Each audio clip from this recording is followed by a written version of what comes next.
2022. This day celebrated globally in recognition of the social, economic, cultural and political achievements of women.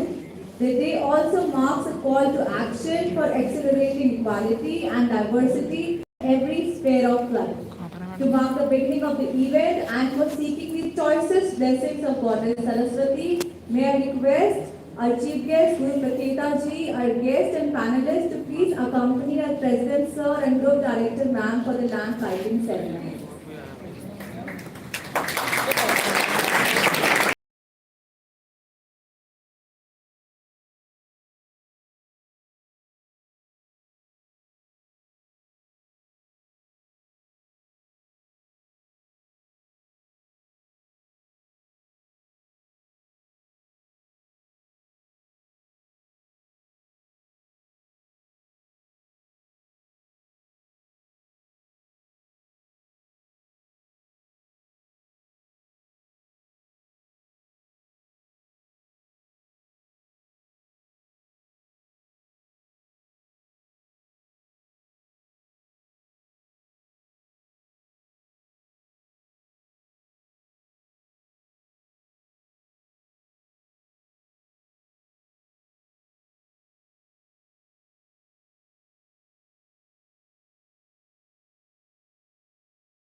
Very, very good morning to one and all present in this hall and in Lloyd campus today.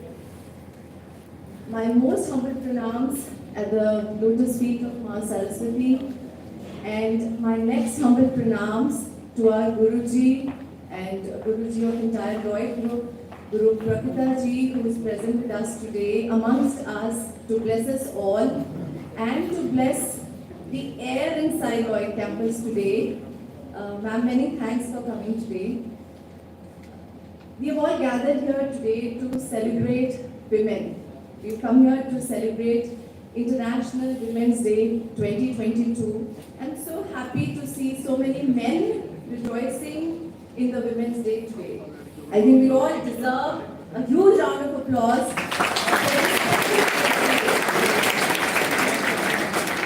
So the theme today is Break the Fire. and we shall be talking all about bias, some negativity, and convert it into positivity throughout the next 2.5 hours that we are today. I take this opportunity to welcome our esteemed panelists who took out time on a busy work day to be with us today. We are also Facebook Live, so not only the students, faculty and staff who are present here today are going to be witnessing the show, but also many across the world who are going to be listening to your words of wisdom today. I take this opportunity to welcome Mr. Ajit Sood, who is ex-CGM, sir. Mr. Ajit Sood, who is ex-CGM SBI. Many thanks for coming, sir. I take this opportunity to welcome Mr. Alvin David, Ms. Manjula Mishra, Dr. Mona Chauhan, Dr. Neetu Bhagat, who is yet to join us, Dr. Neha Arora, Ms. Sumita Das, Ms. Swati Agarwal, Ms. Swati Bhatnagar, Ms. Vaishali Taneja, and Ms. Sabina. I will not be taking affiliations today on this platform because I feel that we women and the men obviously in the panel are much more and much beyond only our affiliations. So I will leave it to the panel moderator to introduce you all once we start the panel. I will also take this opportunity to welcome our gracious Ms. Founder, Madam Bharti Tharani, Mrs. Valia Tharani. Thank you, ma'am, for coming. Rohan, dear faculty members, all staff, and dear most students who joined us today. So I will not take much time, but certain thoughts, which keep coming to my mind, and I would like to share to you today, which I've been reading. So I'll just take maybe 5 to 7 minutes here on the stage and set the ball rolling for a very enthusiastic celebration of the next 2.5 hours today. So there was a woman, and not very recent ago, in the last couple of decades, who was very irritated when people at her workplace used to call her honey or doll or sweetie. She felt like she was just being labeled as a woman working in a corporate. And so when she rose above the junior levels, she came on moderate levels of management. And when she became the CEO of that organization, she started addressing the same people as honey and sweetie. And now it was their turn to ask, why are you addressing us like that? So she said, I thought we were playing this sweetie dolly conversation here and we're not working in a corporate. And you know who this woman is? She's Lloyd, who is the ex-CEO and chairman of Pepsi and now worth around $300 million. So coming from here to the bias that I will not say we women face, because I'm maybe the remaining 1% who has not faced it till now. But yes, there have been episodes of women, facing the bias at workplaces, and rather the label that is attached to them.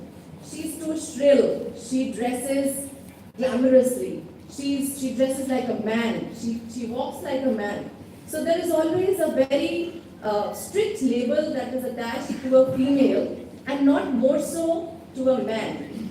When it comes to appraisals, a man would rather get an appraisal saying he's worked well, good performance, but he's got immense potential. Whereas when it comes to a woman, she's done well, performance is good, but I think she lacks potential. So such are the biases that women have faced over ancient history and coming to modern times, from Sita to Savitri, from Razia Sultan to Kalpana Chawla. All the women in our ancient history, and even when we talk about the Fortune 500 or even 100 women, the most strongest around the world, from Melinda Gates to Queen Elizabeth. When we talk about, Mackenzie Scott, when we talk about Serena Williams, when we talk about Oprah Winfrey, all these women over the history and even in modern times have faced the bias. But what comes out of the bias is a more stronger woman. Because there are some innate qualities, I'm really proud to say that, in women, which really bring this out. The innate qualities of empathy, of forgiveness, of creativity.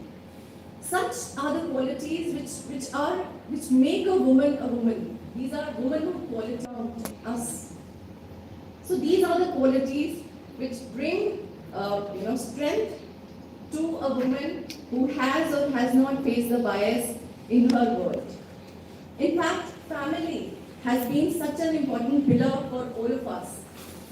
Family, as they say, is not female. Family is family. And it is not the responsibility of only a female to take care of her family. In fact, as they say, so there was an experiment which was done by, in Arizona, where they created a biosphere 2 with all the, artificial surroundings. It was a glass house made of steel and glass, obviously, with natural light, good soil, and all the good things that a plant needed to thrive. So they saw that the plant grew very beautifully to a particular height and then broke. Why did this happen? Because there was a very key element that plant was missing in spite of all the beautiful things around that plant, and that was wind.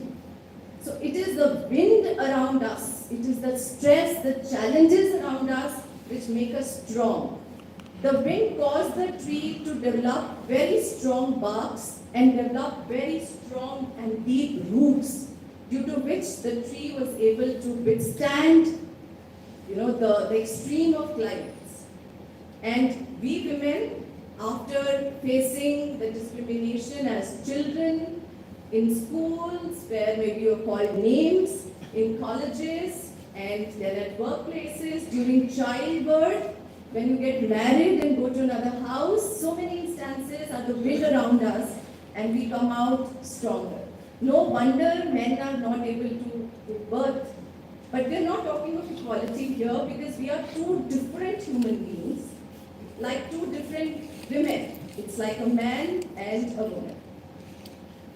In fact, now that we are in such august gathering today, we would follow, and we should, all women and men alike, should try and follow the 25-75 principle, as we say. We should try and spend 75% of the time with people who help us achieve our goals, help us stick to our values. And I would not rather give a message to the students here to label your friends as this one helps me achieve my goal, this one wastes my time. So thank you, but I'm not spending time with you. But yes, we should try and spend time in satsang with people whom we really appreciate and idealize. For example, if you want to run a marathon in 2 hours, we'd rather spend time with people who do it in 2 hours rather than people who spend time as 5 hours in running a marathon. If you want to become a business person, we spend time joining an online group of a chamber of commerce. If I want to become a better parent and I'm struggling with my job, I'd rather join a parenting group, So people who have shared values, shared goals, and I'm so happy today that today it's not 75%, I believe. We are in absolute 100% satsang today. And I would repeatedly call it a satsang because such is the positivity of our institute all the time, and more so today because of Guruji's presence and blessings, and such positivity with all the panelists who come here, whom we are going to be felicitating today. So it's going to be more than one takeaway that we get today. It's going to be immense. And I would just close by saying something which is very close to my heart as a woman, and which I read, I think, 5-6 years ago, but it always reverberates in my mind, and I keep telling this to my daughter, and I told her this morning as well, because it's Women's Day. So I heard it somewhere, they say that if you have to celebrate women on a particular day, let's not celebrate her beauty only. Let's not celebrate her intelligence. But let's celebrate freedom from idealization, freedom from expectations, freedom from sacrifices. Let us not celebrate or call our mother sacred for all the sacrifices that she has made. Rather, make her sacrifice less. Let's not call a woman beautiful. Let's tell her being beautiful is not the only important thing. Let's not rather celebrate women or praise her for being a mother, a daughter, a daughter-in-law, a sister. Rather, let's celebrate her individuality, her presence, her persona, rather than only the relations she has been. And last, let's not congratulate women for being the secret of a man's success. Rather, be a success story yourself. With these words, I will close and I pray for peace in the world, especially in Ukraine and Russia, what's happening. And I hope you have a wonderful time with us in the next 3 hours. Looking forward and a very, very warm welcome again to everybody here.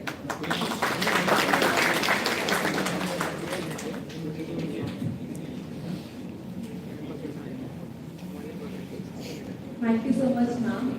May I now request the founder president, Mr. CHAUDHARY, to please welcome our chief guest, Guru Praketa ji, with a plant. Can we have a round of applause?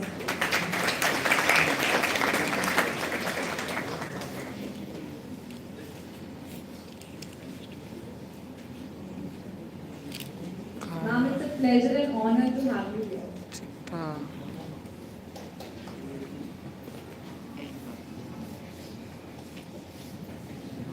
Ladies and gentlemen, we now proceed towards the first panel discussion of the day. The theme for the discussion is critical role of diversity in workforce.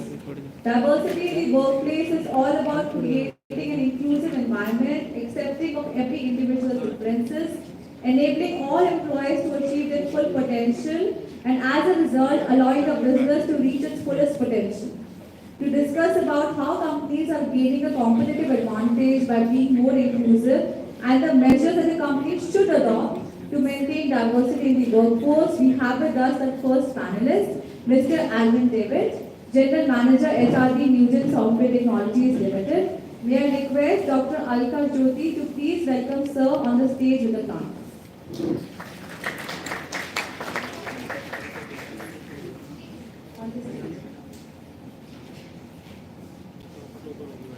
Mr. David has specialized in industrial and organizational behavior from University of Delhi. He is a senior certified professional from SHRM.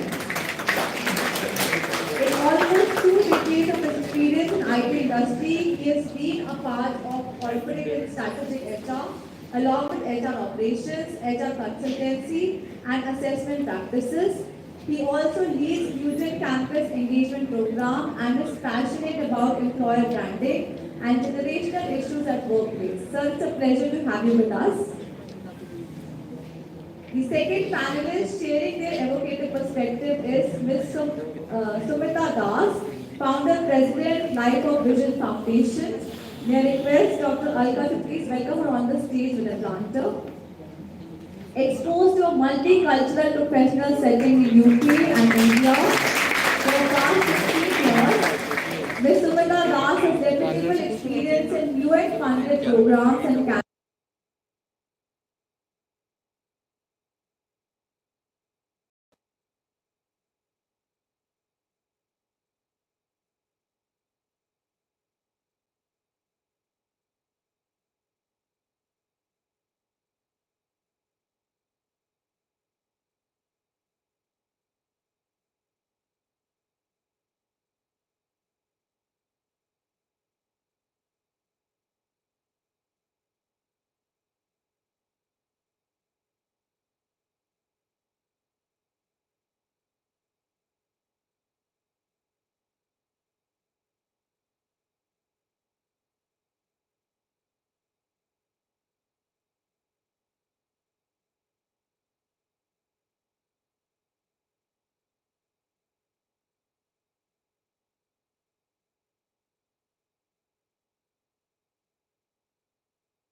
Small and medium enterprises of government of India, a rare privilege for women entrepreneurs. Ms. Manjana Mishra is a recipient of Outstanding Entrepreneurship Achievement Award from CM of Uttar Pradesh.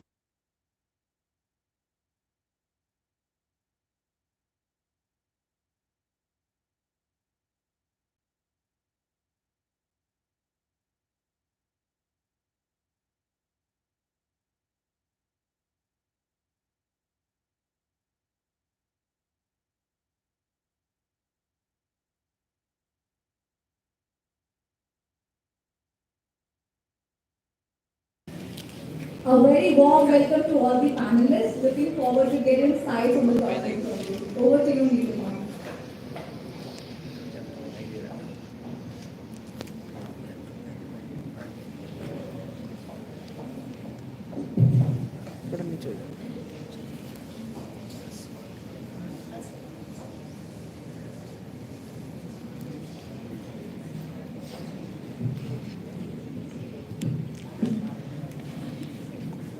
सही बैठेंगे कोई दिक्कत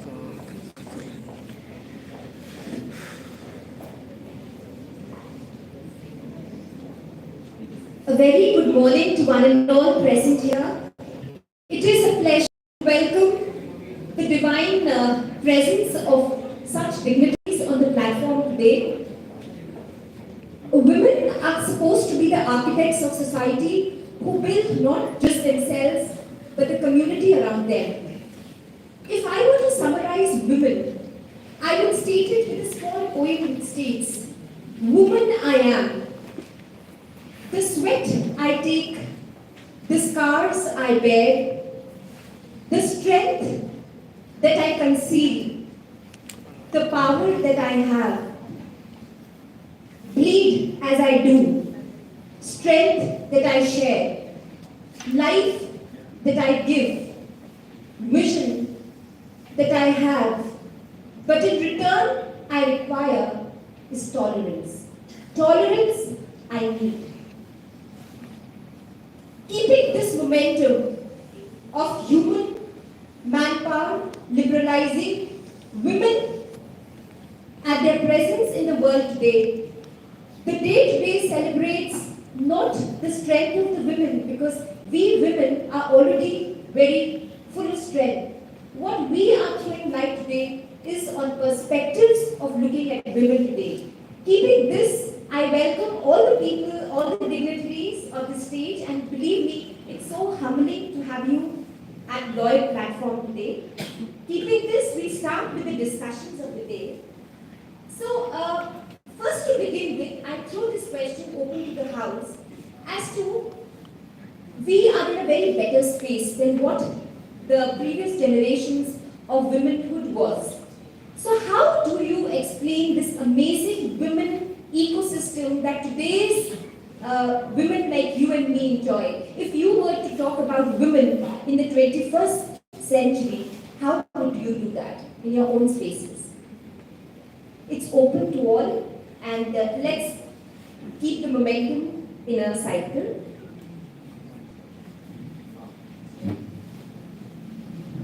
Yeah, as I was introduced, I am running my own enterprise. It's a manufacturing company based in Noida. We manufacture labels and holograms. So when I started my enterprise, my business 15 years back, you'll be very surprised to know that there are very few women who are venturing into entrepreneurship. When I started, I really had to struggle a lot. Compared to them, you have to really do extra hard work in convincing the entire ecosystem, like from government officials to your vendors to your clients, to establish that you're a serious entrepreneur. Had to take a lot of hard work and coaxing and follow-ups and everything. Men had it more easier than women did. I think 15 years now, the ecosystem has become much more it's convenient and for women now.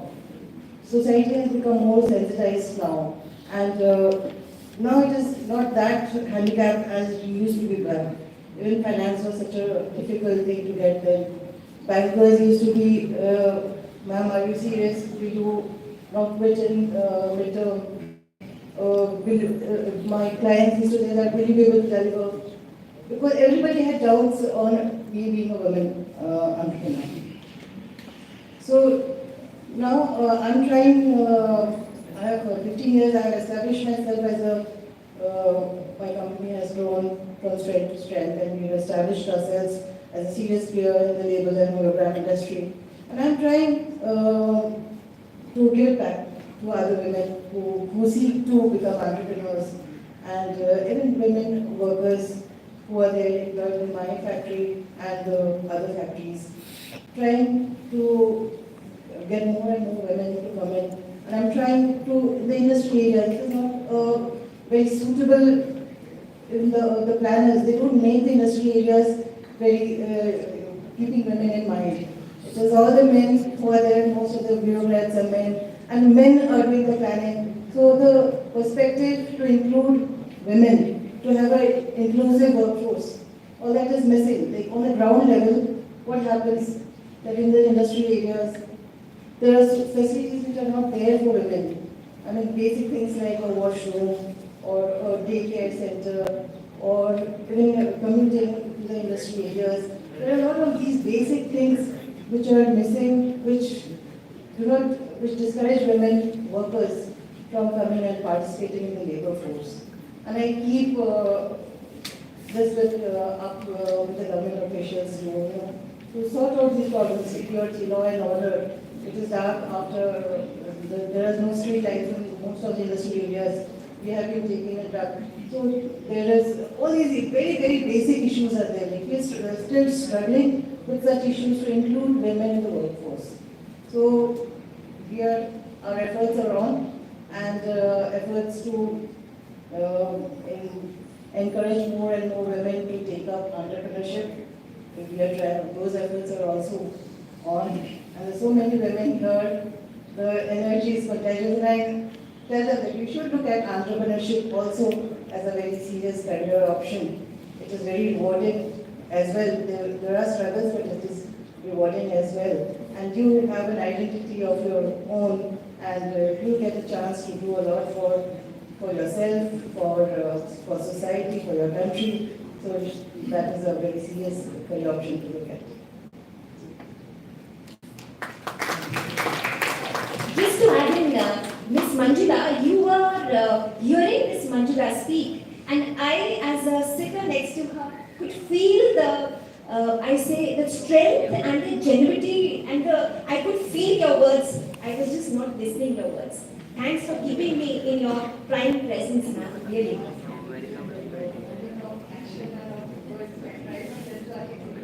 Thank you so much. This is the inspiration that the younger generation should get. Dr. Neha, good morning, everybody. So I would start by now. This has started with how the things have changed over generations. So when I look at it, obviously it starts with the family. So my mother is from Ames. She's a doctor. So an educated woman decided that we're three sisters, we should all be educated. So since this is an educational institute and education is the key, so I feel that the generations above me were very well educated. So they decided that all the next generation should be educated. So now my prime focus happens to be that I have to educate my daughters to the level that my mother was able to raise me. So I have seen the struggles that she faced from all the stories that she's told me, and the struggles that she did when she was raising us three daughters to be educated as much as possible. So times have definitely changed. During this course of in three generations in my family, I have seen women as leaders. I have seen them as very strong women. But when we think of it, that who raises the men to be secure? The strong women are the ones who raise secure men, and the secure men are the ones who let the ladies lead. the ladies make their own path and they are able to achieve what they want. So it is a total balance that's happening in the society. It's a mutual balance, I feel. And then when I started working in this company and I had the HR of almost 1,300 strength now. So I come across every aspect that a woman has to deal with. There are people working in my company who come with their personal problems. Somebody has to leave the child to a daycare, so they may be late by half an hour. Somebody is, looking for a maternity leave, not feeling well and not up to working to the entire 8.5-hour shift. So every day, such women, such girls who come up to me and tell me that, it is very difficult. But then, like Dr. Vandana has just said, that, this entire thing of this, the day the women sit down, the whole system will collapse. So I think it is not just the generations. Women are strong from, years, generations ago. But now, it is just becoming, everybody is just too aware about it. There were strong women before also who led this country. They are, and I'm sure in the future also. So I tell my children, you have to be strong. And all the students sitting here, just you take your education, take it seriously, study as much. Because you're the ones to the future of this country. So I think that's about it. Dr. Because we are also sisters to a mother, and listening to you, I always thought that we as daughters were friends to our mother. But after listening to you right away, I think mothers give birth to daughters to just pass on this strength. And you have made me realize that. Thank you so much. Miss Swati, you're up. Yeah, thanks. Wonderful listening to both of them, and they brought in such good perspectives. And I was also compliment Dr. Vandana, what a wonderful opening remarks she gave us, and put the whole context into perspective. And I really like the analogy that she gave, the wind. That's wonderful. I think now on our own words, she kind of expressed that how it's very important that when a woman goes through various journeys and various challenges, she's shaped by that wind, whether it is in the form of various challenges or various moods or various aspects, whatever in her life. So anyway, from a corporate perspective, I'd like to say, things have changed. I mean, when I started my corporate career probably 25 years back, we were just a few handful of girls, and you must have heard I'm also an engineer. So in a batch of 280 boys, we were just a few girls. That's how you started out 25 years back. And we were all guided by, you could say we were all inspired, obviously at home. I mean, that's a very important aspect. How you got brought up. But more important was, it was very clear that we had to just grow. And from an organization, thankfully, we joined an organization which actually gave us an equal opportunity in that sense. And when I see now, I would say almost 50% of my staff, of our staff is almost women. And it's very nice to see how over the years, from where there were, let's say, 10%, 50% representation of women in our services or in our industry, it's now almost 45%. And the other aspect is how workplaces get defined, right? So one, it brings in aspects of, let's say, flexibility. Your male colleagues or your management, or we as senior management, we empathize, we understand the challenges of a woman, and therefore our policies get tweaked to that extent, whether it's work from home or maybe a little bit of a half an hour, 1 hour here and there. Number two is we've seen men, our male colleagues changing because they have wives at home. They appreciate it. Let's say if a female colleague is going to, let's say, maternity leave, or she has younger children, or she has exams, or the kids have exams. How the male colleagues, step in to cover up for the work to be done by the female, and the female colleagues give it back in trying to compensate that. Okay, yes, we appreciate this. So what I'm trying to say is that the ability of both the genders to come together and make a workplace a much better a system or a conducive system for healthy diversification to grow is what I would say, and is that I have witnessed. Having said that, we're still far off. While you will see the representation of women in the younger staff, let's say to a higher percentage, but in the senior CXOs or the CEO level or the board, it's still less than 10%, and it's not just in India phenomenon, it's a global phenomenon. So we're still point in time, it's still got a long way off, and it's only that all of us make a very conscious effort, whether to remove our biases or the subtle biases or the, what you would say, uncoiled biases, because all of us also carry unconscious biases in our mind.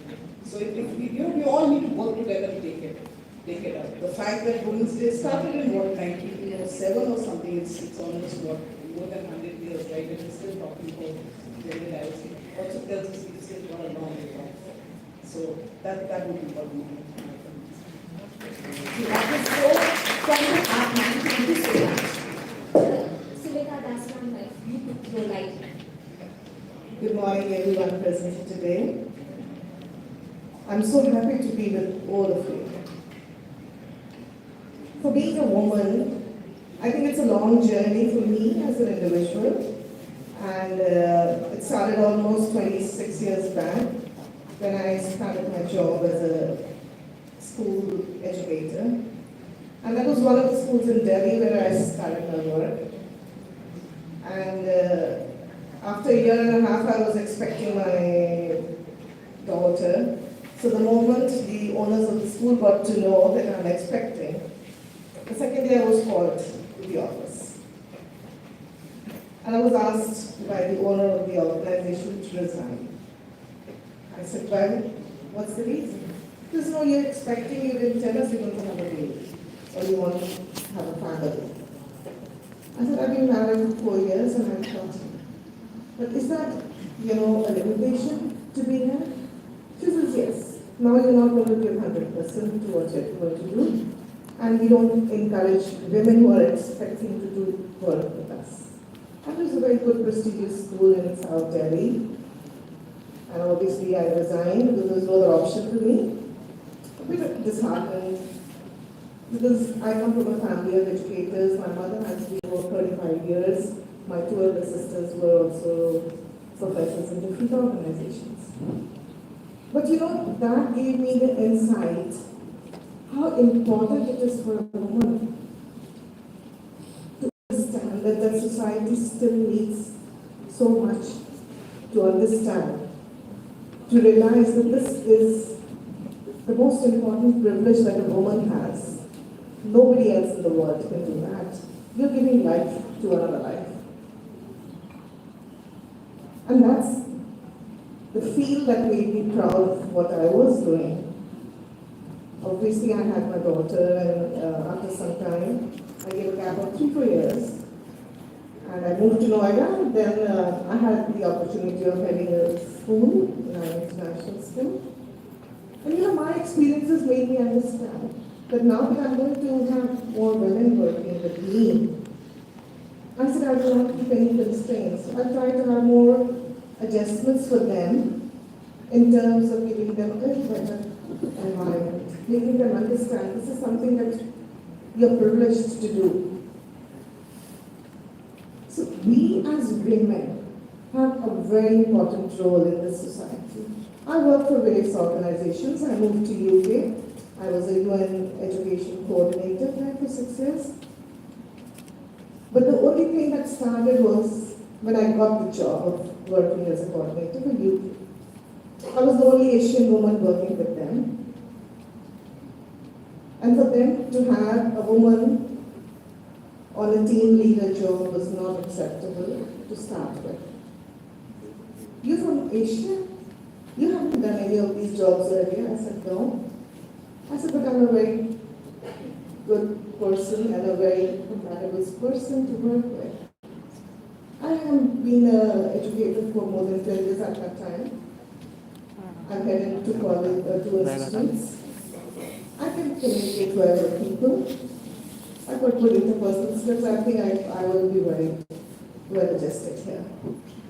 It took me 2 weeks, and 2 weeks for them as well, to really understand that yes, we are going to work. And we are working for organizations where we were working with different countries, settling them in the UK. So these are families which are from Iran, Iraq, Somalia, Yemen, Bangladesh, Pakistan. And it took me a little while for them and for me to accept them as my colleagues.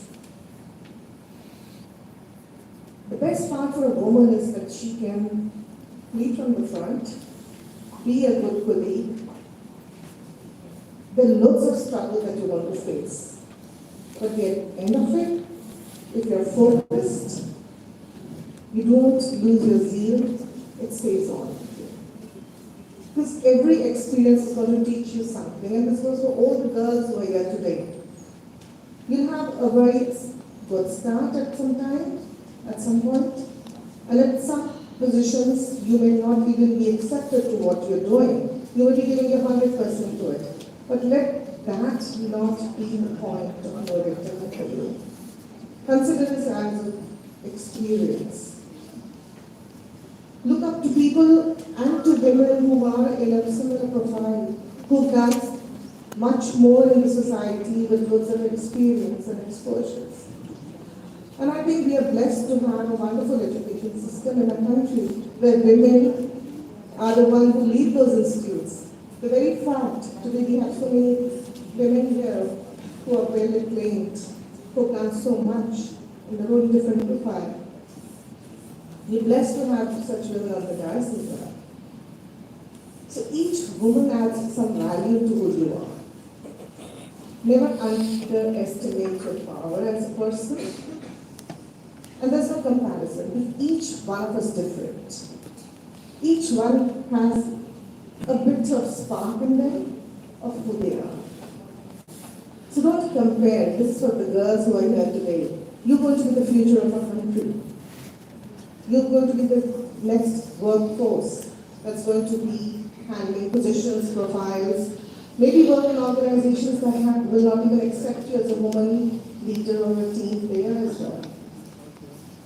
Don't ever give up. Because nothing is achieved without struggle. We've done a lot of struggle to organize, come home disappointed at some point. But then yes, the next day, we are getting back to work. We have lots of fronts to work on. When you're at your workplace, you give 100% to it. In fact, I was, when I came back to India in 2012, and I was heading one of a multinational organization as the GM HR of the company, there were about 800 people working there. And I found that women in the main corporate part were more productive than men. Because they knew that the 8 hours which they are going to work here, they have to make sure they finish off the job. Men would carry forward the next day. It's okay, we haven't been able to complete it. Men would take more breaks than women. They'll take short breaks and move out and then come back and have a chat and come back. Women were more focused, okay, let's complete this job by the first half of the day. So the second half is this much, and let's give that second half to completing my job, so the next day I'm fresh again for it. So women always work on a very planned, systematic manner. And that's the reason women are more successful in leadership roles that they head, in profiles where they work in a productive manner to make their companies, to make the organizations, to work with people from different walks of lives. As I always believe that you're the only one, and your role is equally important than anyone else who's working along with you. And lastly, I always feel, if you think big, dream big, you will achieve big. So congratulations to all the amazing women here today. Thank you to Lloyd for bringing me. Ms. Das, I would just like to say that the intensity with which you spoke, it just occurred to me that there is no world, when it gets threatened, it creates security for others. And you did that. Thank you so much. Really. Thank you. Thank you. So, this is for all the girls who are sitting there. It's for you that I'm sitting here. So, I'm so feeling empowered, since not everybody could sit here and meet the great personalities here. I'm a voice for you all here. So, keeping that momentum, sir, Mr. Alvin, sir, I'm going to celebrate diversity through you on the stage, because you being the other gender today. So, sir, it's said that trying to be as powerful as a man, maybe it's in workplace or home, is like intimidating yourself or making a woman's ambition go low.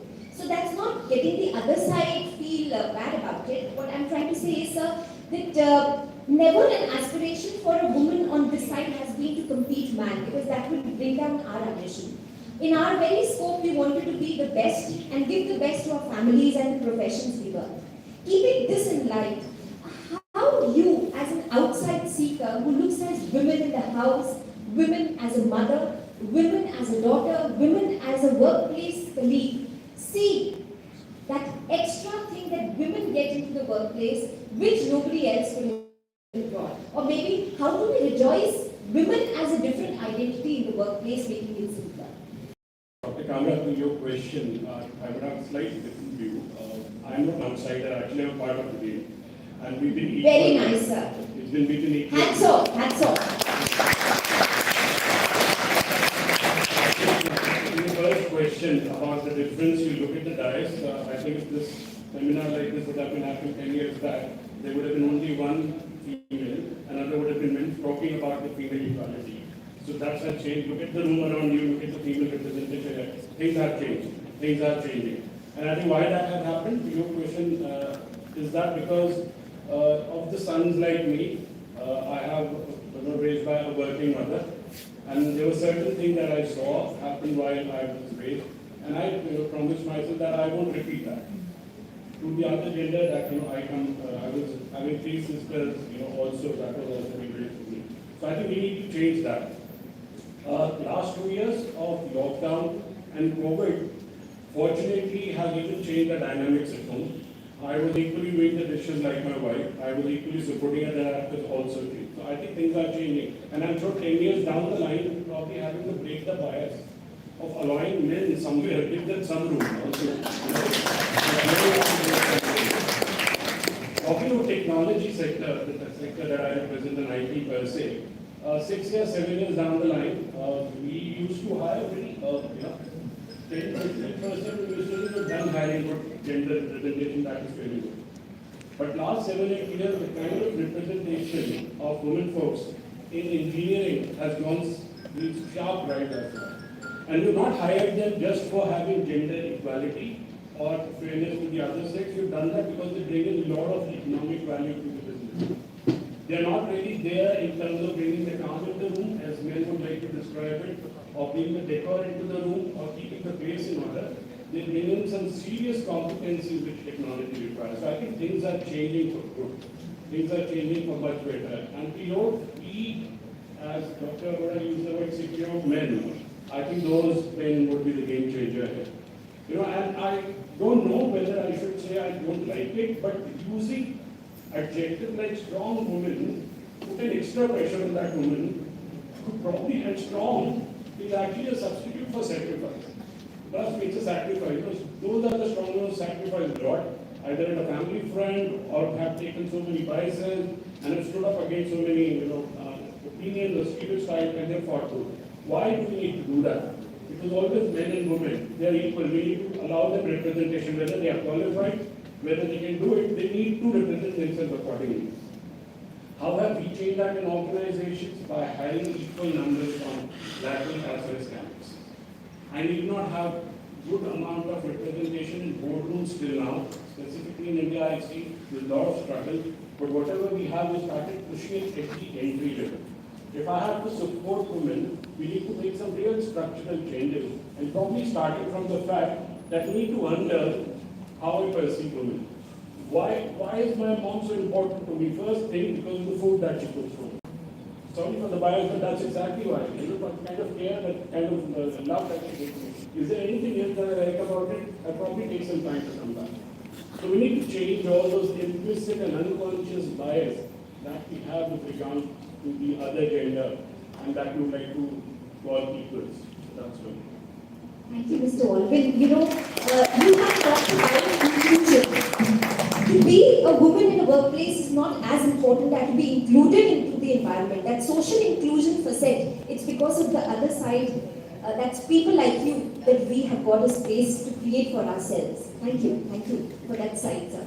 So my next question that I will be delivering it, which was not there in my itinerary of discussion, but something that I just occurred to me, keeping the sight of the students and especially the girls who are sitting in the audience today. So this again I will be passing out to all of you, that women in their growing days and even at now, there are many spaces that we feel insecure. It could be because of our physicality, it could be because of our mentality, it could be any kind of insecurity. When it comes to sexual harassment and it comes to a kind of a non-violent behavior, whether it is done to us or to our loved ones or to maybe our friends or anybody, as a woman, please can you empower the girls who are sitting there to be voiceful of their presence and that making the world know about the insecurities that they are facing, and it should be no shame to be able to come out into the public, to be able to show that yes, I need my equal rights. So I want to talk about sexual harassment and how you need to come out of it to be able to face it.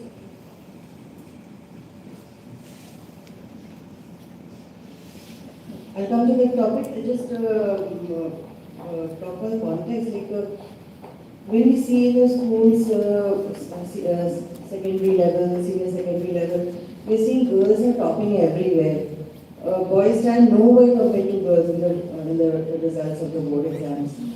Again, but when you come to these schools, the percentage goes on, and then when we come to the boardrooms, as my co-panelists were saying, it comes down, it's even less than 10% in the boardrooms representation of women. Mid-level also it keeps decreasing as the seniority level increases, the representation of women keeps decreasing. So, why does that happen? What I understand is that the women are not able to balance the work-life balance. We have to face it even if the women are well educated, from very privileged families, even then there are intrinsic biases which are there in place. The household responsibilities are there for women. We have an inbuilt biases, like even if she's a working woman, the responsibility of the house is hers, responsibility of the children are hers, any kind of guest, all that is the ladies. We have unconscious biases. I was just listening to that the children have exams, so the lady has to go by, the father can also go home, the lady has to do her work. So we have our inbuilt biases. And I think till we, as a society, we get sensitized about it, we understand, because even it is that women are carrying these biases. The mothers are carrying these biases and they're teaching their daughters also that, but unconsciously, though they're well-wishers, but they're, because of the society, because of the culture, these biases are getting carried on. And so that pressure is there on the women, especially on the working women, and that is why they keep falling off the ladder as they at the seniority level. So that is also a kind of sexual bias which every woman is experiencing. She has every right to pursue her dream. She has every right to have an identity of her own, no matter how much her husband is earning. Or she has a right to be satisfied and with her career also. So as a society, we have to be sensitized. I think I congratulate all of you who have organized. We have panelists, men as panelists, and there are all the young boys who are sitting there, you should all understand that what this kind of mindset, how it is damaging women, their careers, and it is damaging the society as a whole. Because if women are left out, then the whole society is suffering. The corporate suffer, our country is suffering as a whole if women are being left out. Our economic growth into there, the society is not inclusive. So all these things are there. So we all have to support each other. This bias cannot go away unless the other gender also understands this bias and they are also they stop this bias and not get carried forward. So I think physical violence, that is extreme case, even these kind of softer biases are also equally damaging, which we don't realize, which we all of us also we participate and we have these biases. That's it.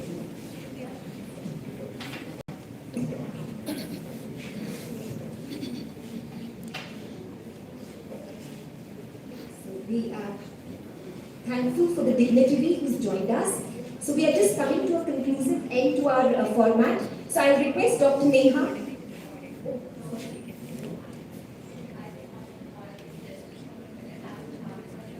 Chief guest, Srimati Sushma Singh, who is the Vice Chairperson of Uttar Pradesh State Women Commission. We have also requested the President, sir, to please welcome her with a planter. Ma'am, it's a pleasure to have you with us. Thank you for taking our time to be here with me.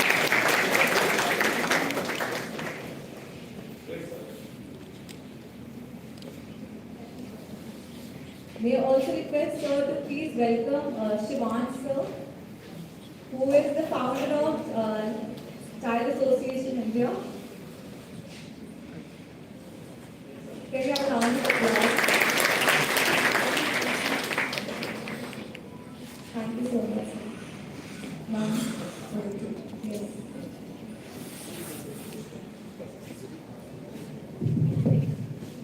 Dr. Neha, if you could talk about sexual harassment and very subtle harassment that a girl has to go through in her day-to-day lives, which ma'am has very beautifully expressed.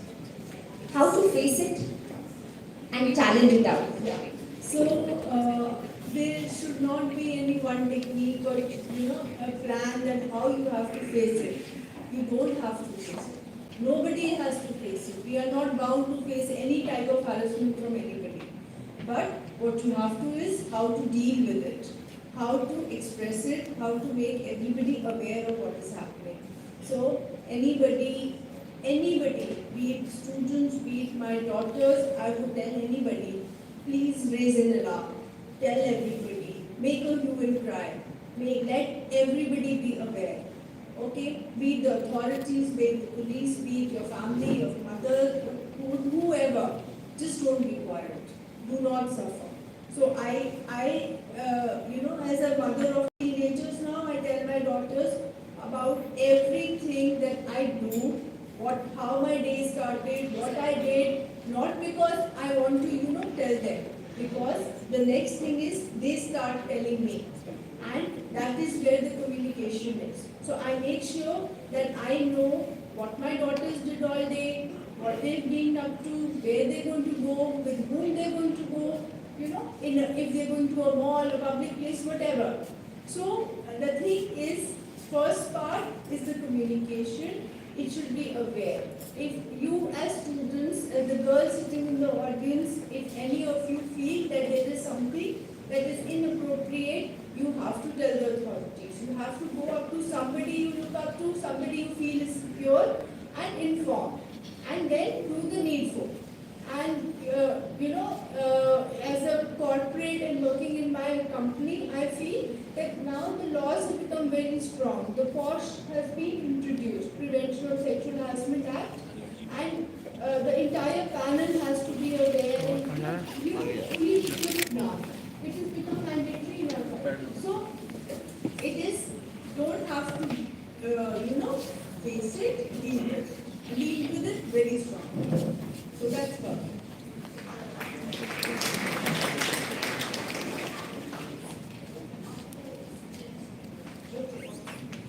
Dr. Neha has been very expressive and conclusive about the fact that do not face harassment, deal it, and come out and speak about it, which is the most important thing to be able to challenge the inappropriate conditions that sometimes we females or women are subjected to. So very beautifully culminated by Manjula and Dr. Neha. So Swati ma'am and Ms. Das, I would like to now ask another question as to how do you say that what are the further opportunities that you see for the women of the 21st century that you feel that we have not been able to harness it, but the future could harness it? Any area of scope that you feel that remains as a vacuum, which can be as an equal gender sitting here. So, and especially people from the government and ministry. So, if we have the availability of good ideation from the females who have had voice in their career growth, can be culminated into a more upgraded and a germinating environment, it would be a very, very good aspect to ponder upon. Good question, and the answer to this is that nothing is impossible for the woman, right? So, what do we mean by any field not being available for the woman? Today you have women, flying fighter planes. We've had women going up to the moon. We've had women at NASA. So what's stopping us, right? The point is, it's all in your mind, right? And if a woman and a girl gender, I mean, right from the beginning, if you see how the growth happens, even if the best of the household, unfortunately, fortunately, there are unconscious biases that happen to the girl child, right? A simple thing like, kitchen's a plate, Diana. The boy will not get up. The girl will get up and gets a plate, right? Yeah, lay the table. How many times do we see the boys laying the table, right? It just happens. It's probably role playing. It's probably whatever way we want to call it, or we just want to call it a bias. The point being, it's all in your mind. Today, like I said, when I passed out engineering, I said we are 3 girls, and the gentleman mentioned they are now 50%. So you see the engineering colleges, you see the business schools, you see everywhere that there is more than enough participation of women, and frankly, it's really up to her what areas she wants to go. And in fact, since I'm from the corporate field, I can probably specific fields I can name as, let's say, look at IT services, look at genetics for that matter, look at artificial intelligence for that matter, and upcoming fields, machine learning, artificial intelligence, data scientists. And women by nature, one, they are team players, one, they are compassionate, one, they're supposed to have higher analyzing capabilities, they can take diverse groups. Look at these roles, they become like a natural extension of their natural skill set coupled with their technical skill set. So I would say that these are really very good fields, and end of the day, it's only you who's in your path. I would really just say that. So do not be constrained by that. Set out on your path. Now, while it will sound like a cliche, but how do you go on? The next question is how do you go on? It's you're a developer support group, right? Your teachers are your best mate, your colleagues are there. Today there is so much of social media available. Look at LinkedIn, look at Instagram. There are support groups available. Join them. That will give you the art. That will give you the basics how to go. You've heard about VC funds. VC funds, you see hardly ever women entrepreneurs, or women joining those so-called unicorns. But now you have specific female entrepreneur-oriented VC funds. So there is an enabling atmosphere also. While a lot needs to be done, that's a different issue. But there is a whole lot that was not there earlier. And I would only say that you be the next torchbearer and keep on adding to it so that your next generation of women, let's see that the bias ends next 20 years down the line or 25 down the line. It's all up to us. That's it. Ms. Swati, thank you so much. That was really insightful for us. Ms. Das, your contribution. Who creates the bias? That's the first thing that comes to our mind. Is it our homes? Is it our parents who do that? Or are we creating it on our own? No. It starts from the family first. My son can do this, you have limitations. He can go out and play. You have to be home in the evening. He is secure, you're not secure. You can do this, you can't do that. I had a friend of mine, she had 3 sons and I had 2 daughters. So we were neighbors as well. So before her sons would go out and play, she would tell them to tidy up the house or do the dusting or the paging, lay the table. And I found it very nice. I said, after they would go out, I said, Rajendra, I'm so happy, you're training your sons to do that. Because I said, I have a husband who just tells me, Khana lag gaya. That's the kind of family we come from, where men take the lead role in working and women, other side of the family. These are the future men who will be living with women, girls, having a family, have a life of their own. So I want them to understand everything that you're doing is what a woman also will be doing. So there's no bias for them. And today they are happily married, they all 3 have wonderful homes of their own. So we start from our own homes, that's the first important place. We are less fortunate when we grew up as young girls. You girls have a better areas of work.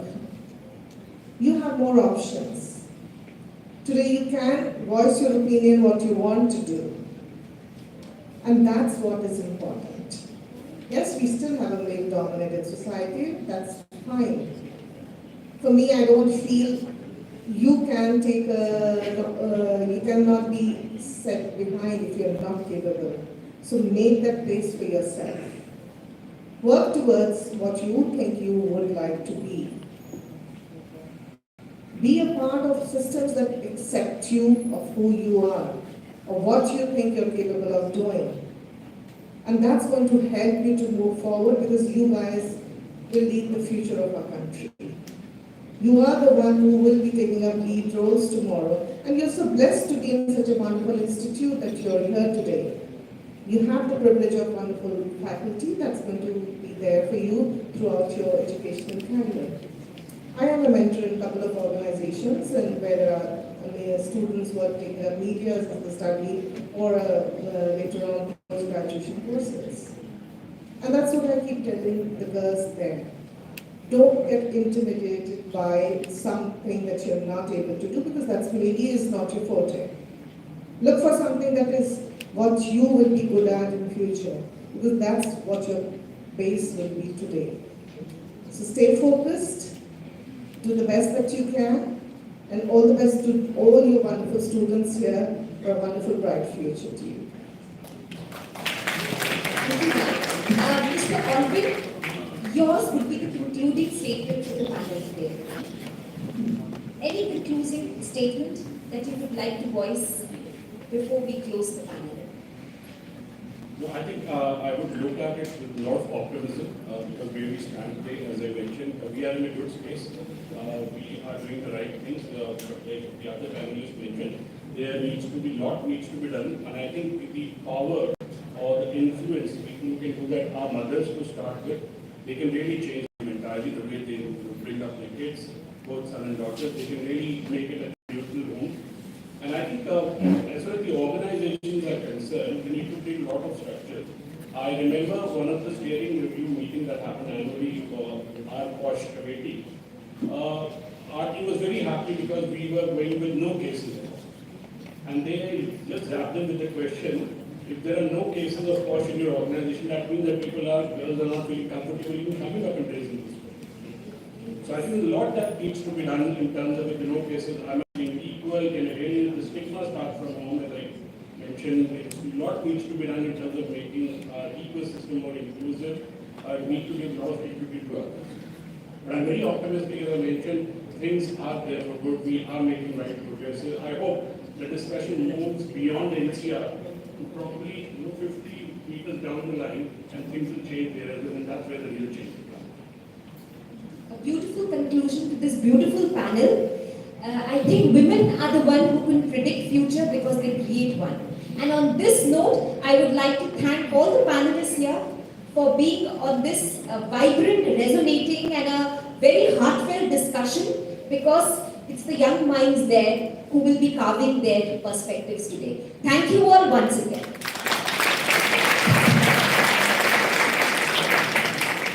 Thank you so much to all the panelists for such an insightful discussion, and we are actually taking away very fruitful insights from all of you. May I now request our Group Director, Dr. Vandana Arora, to please come on the dais to felicitate our guests with a memento. Mr. Alvin David, General Manager, SWATI, Newgen Software Technologies Limited. I would also like to add that Mr. Alvin has been our first boss, and I've always seen him encouraging all females, and I thought he'd be the best person to be on the panel today. I think boys need to learn a lot from him. Next is Ms. Sumita Das, Founder, President, Life of Vision Foundation. Can you please have a round of applause? Thank you so much, ma'am, for leading the way and making women realize that they can be an entrepreneur too. And next is Ms. Swati Agarwal, Senior Director, Care Ratings. Can you please have a round of applause? Thank you so much for sharing your experience with us, and we have a lot to learn from you. Next is Dr. Neha, Director, Oracle Research Private Limited. Can you please have a round of applause for her? A young leader who inspires us all. Next is Ms. Manjula Mishra, Director, Holosafe Security Labels Private Limited. Can you please have a round of applause? Thank you so much, ma'am, for making this space in the entrepreneurship department. And next is for a moderator, Dr. Neetu Kamra. Can you please have a round of applause for her for being the voice of all the students and faculty present and asking the right questions. Thank you so much, ma'am.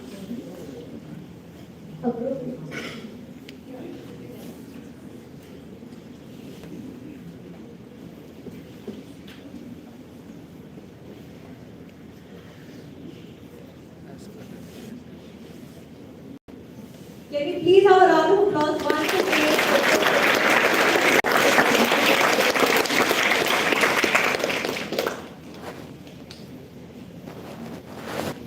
Thank you to all the panelists. We now proceed towards the last panel discussion of the day. The theme for this discussion is different aspects of women's identity, the struggle of being a modern woman. And the first panelist is Ms. Swati Bhatnagar. Ms. Swati Bhatnagar is an entrepreneur, adventure tourism and handcrafted edibles. May I request Dr. Shilpa, Principal of Lloyd Pharmacy School, to please come on the dais to welcome our guest with a planter.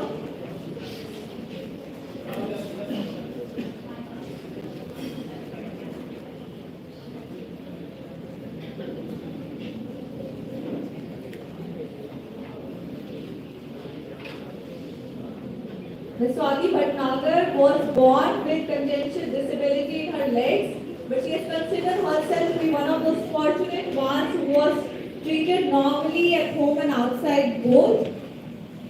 Her passion to travel, especially in the hills, together with Masters in Tourism Management, kick-started her career in the field of tourism. Ma'am, it's a pleasure to have you with us. Can you please have a round of applause for her?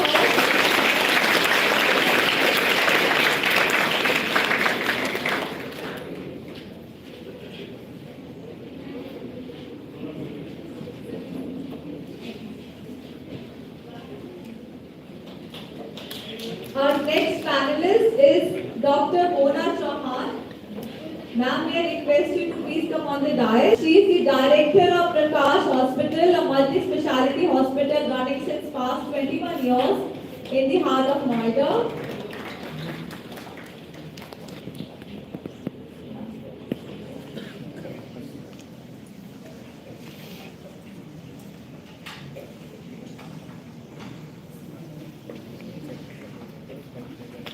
Our next guest sharing an evocative perspective is Ms. Vishali Taneja, NASCOM, Future Skills Partner Engagement Lead. I may request you to please come on the dais.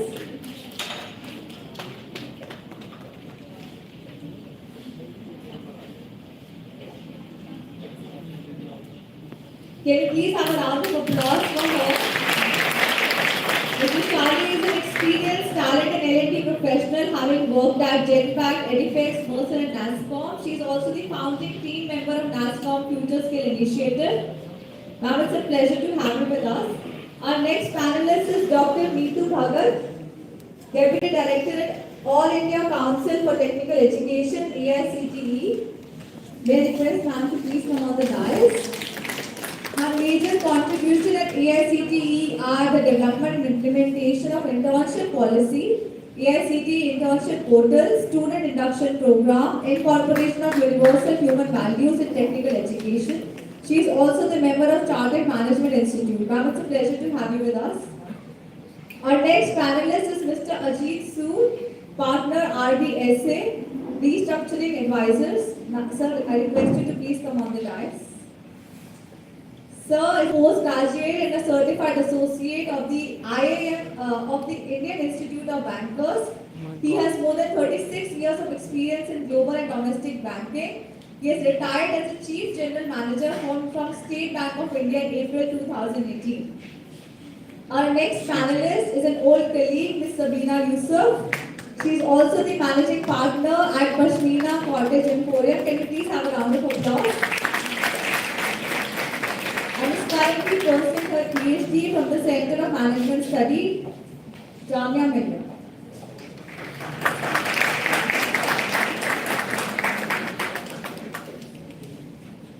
The moderator for this session is Dr. Neetu Kamra. Can we have a round of applause for this panel? But before we proceed with the discussion, may I request our founder president, Mr. Manohar Chirani, to please come on the dais for the address. Can you have a round of applause? A very good morning to all of you. Respected Chief Guest of the day, our very own Guru, GURUJI. We feel immensely blessed by your presence here. It adds to an extraordinary positive environment here. Thank you very, very much for coming to bless us all here.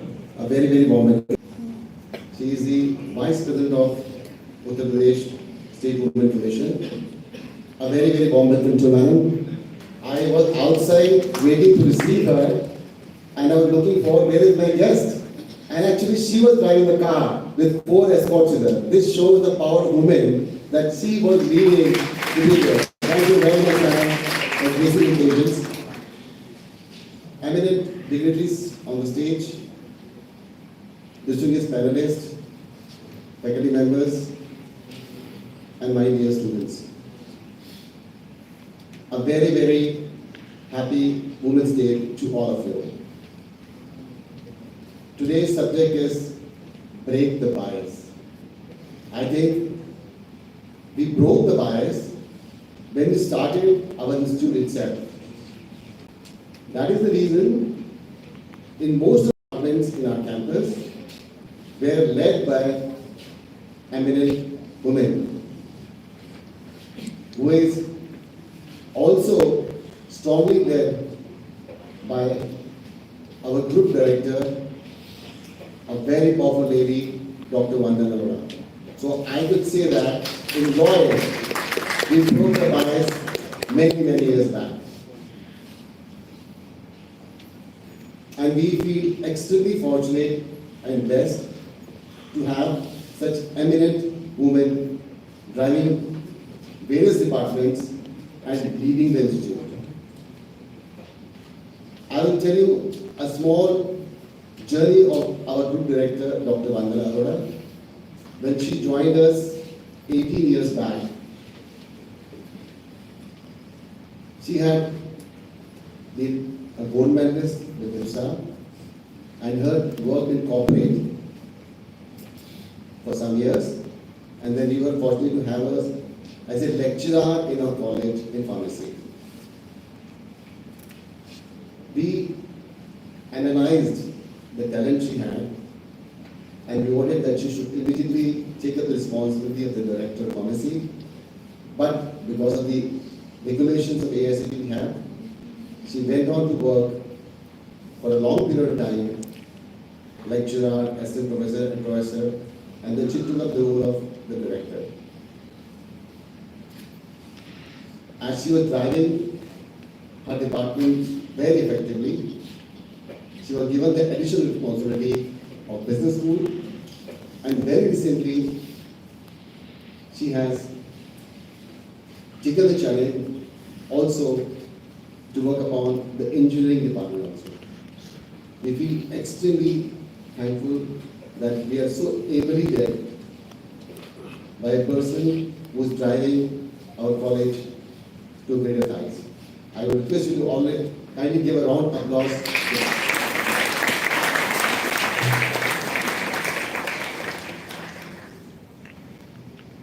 Today I see a very bright light for the women who, because of the traditional and cultural limitations, although being educated, they are sometimes limited to their home. I also always wonder how this resource can be connected to technology and made use of the talent we have sitting at homes. So I was analyzing what Uber did or what Airbnb did. They connected the ideal resources or the resources with strength through technology. Whether it was idle homes, room vacant, with people in their homes, or professors or people who could come back from their home, they wanted to drive an Uber, they all got connected. I should always think that what is in our country, which is a very strong resource, which should be tapped with technology. It is this English-speaking, educated woman who, because of traditional culture, are sometimes made to sit at home. I see a very bright future now because, thanks to COVID, a lot of digital education has started taking place. I'm sure in very near future, the time will come when the technology will use the strengths of these women and connect them all over the world, whether it's teaching, whether giving skills to locations all over the world. So I think this technology, online education, digitalization is going to definitely help our strong women to get connected to the world. Changing the tradition and culture is a very slow process. But if technology brings in those changes, these trends could be very effectively utilized. I'm sure one day India will be proudly getting these women connected so that we can proudly say that our talent, the women talent, has been very effectively utilized for the world. With these words, a very, very warm welcome to all of you and a very happy Women's Day to all. Thank you. Thank you so much, sir, for always inspiring and encouraging all the members of Lloyd, men and women equally. May I now request our Group Director, Dr. Vandana Arora, to please come on the dais and introduce our chief guest, Srimati Sushma Singh. I take this opportunity again to welcome our dearmost guest of the day, Srimati Sushma Singh ji. And I'll take a minute to introduce ma'am. Srimati Sushma Singh, Uttar Pradesh महिला आयोग में उपाध्यक्ष दर्जा राज्य मंत्री एवं Bharatiya Janata party की राष्ट्रीय टीम में बेटी बचाओ बेटी पढ़ाओ प्रकल्प में राष्ट्रीय कार्य समिति सदस्य के रूप में काम कर रहे हैं। श्रीमती सुषमा जी के पास इन 2 दायित्वों के अलावा अन्य कई महत्वपूर्ण दायित्वों का निर्वहन किया गया है। सुषमा सिंह सरदार वल्लभ भाई पटेल कृषि विश्वविद्यालय मेरठ उत्तर प्रदेश में बोर्ड ऑफ मैनेजमेंट की सदस्य के रूप में 3 साल एवं सर्च कमेटी की मेंबर के रूप में उन्होंने काम किया है। कृषि मंत्रालय के द्वारा उन्हें 3 वर्ष के लिए भारतीय गोवंश अनुसंधान केंद्र में भी बोर्ड ऑफ मैनेजमेंट की सदस्य के रूप में कार्य करने का मौका मिला है।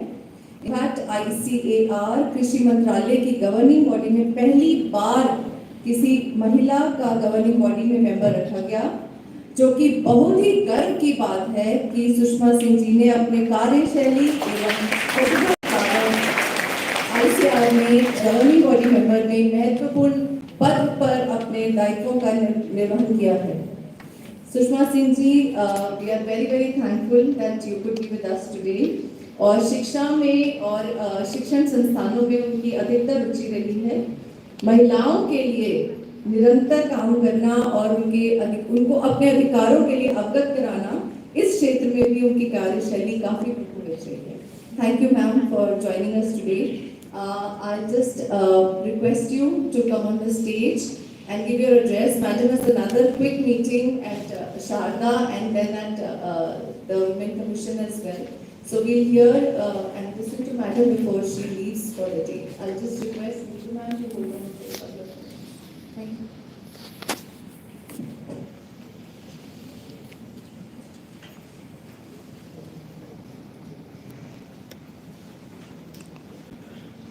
सबसे पहले मैं यहाँ पर जितने भी स्टूडेंट्स बैठे हैं, और बहुत अच्छा लग रहा है मुझे ये देख के, जब मैं आई मैंने पैनलिस्ट में एक मेल को देखा था। नॉर्मली जो यहाँ लिखा है ब्रेक द बायस, तो मुझे लगता है we already broke the bias, because यहाँ अगर संख्या की हम बात करते हैं तो महिलाएं कम है और पुरुष ज़्यादा है। तो यही तो बदलाव होने चाहिए, तो बदलाव तो आप लोगों ने किया है। तो सर्वप्रथम आज अंतर्राष्ट्रीय महिला दिवस के अवसर पर मैं यहाँ बैठे सभी लोगों को, हमारे देश की सभी महिलाओं को और विश्व की महिलाओं को हार्दिक बधाई देती हूँ और शुभकामनाएं देती हूँ। और मैं इस आपके प्लेटफॉर्म से सबसे पहले शिवांश को भी धन्यवाद देती हूँ कि जिन्होंने मुझे इस मंच पे बुलाया। और वंदना जी का भी मैं विशेष धन्यवाद करती हूँ। मैं पहली बार मिली हूँ, बट एक चार्म होता है किसी से मिलने का। जब हम मिलते हैं तो एक पर्सनैलिटी से आदमी जब मैच करता है तो ये पता चलता है कि जैसा अभी यहाँ बताया गया है ऑनर के द्वारा कि उनकी जो क्षमताएं हैं, तो ऐसी जो काबिलियत होती है, जिन्होंने 18 सालों में जो काम किया है, तो व्यक्ति को एक जगह जो बांधे रखने की कला है वो केवल महिलाओं में है। पुरुष उसका व्याख्यान ही करे तो बहुत अच्छा लगता है, क्योंकि महिलाएं जो बांधने का काम करती हैं, चाहे वो परिवार को, समाज को या देश को या किसी अपने जहाँ वो जॉब करती है, ये केवल काम कौन कर सकता है? ये महिलाओं में ही आवाज नहीं है, सबसे बड़ी प्रॉब्लम है। इस बात को छोड़िए, चलिए देखिए, अंतर्राष्ट्रीय महिला दिवस का जो दिन है वो हम सबको एक मौका देता है, जब हम महिलाओं द्वारा अर्जित जितनी भी उपलब्धियां हुई हैं उनकी सराहना तो करते ही हैं, लेकिन जो कमियां हैं उनको भी पूरा करने का संकल्प लेते हैं। भारत एकमात्र एक ऐसा देश है जहां महिला राष्ट्रपति बनी, जहां महिला प्रधानमंत्री बनी, जहां 2 महिलाएं स्पीकर बनी, और जहां अनेक प्रदेश की महिलाएं मुख्यमंत्री भी बनी और अगर हमने राष्ट्रीय, क्योंकि मैं पॉलिटिक्स में हूँ तो मैं ये विषय आपके पास जरूर रखूंगी कि जो हमारे राष्ट्रीय दल होते हैं उनकी अध्यक्षाएं भी महिलाएं रही हैं। उसी के साथ साथ मैं आप लोगों को ये उपलब्धियां भी याद दिला दूं। पहले हमेशा से ऐसा माना जाता था कि इस प्रकार का जो एक लीडरशिप होता है वो केवल पुरुषों के द्वारा करने की क्षमता पुरुषों में ही होती है, लेकिन भारत एक ऐसा देश है जहां पर महिलाओं ने एकाधिकार का क्षेत्र पुरुषों का तोड़ा है। आप लोग मानते हैं इस बात को? तो तालियां बजाओ अपने लिए।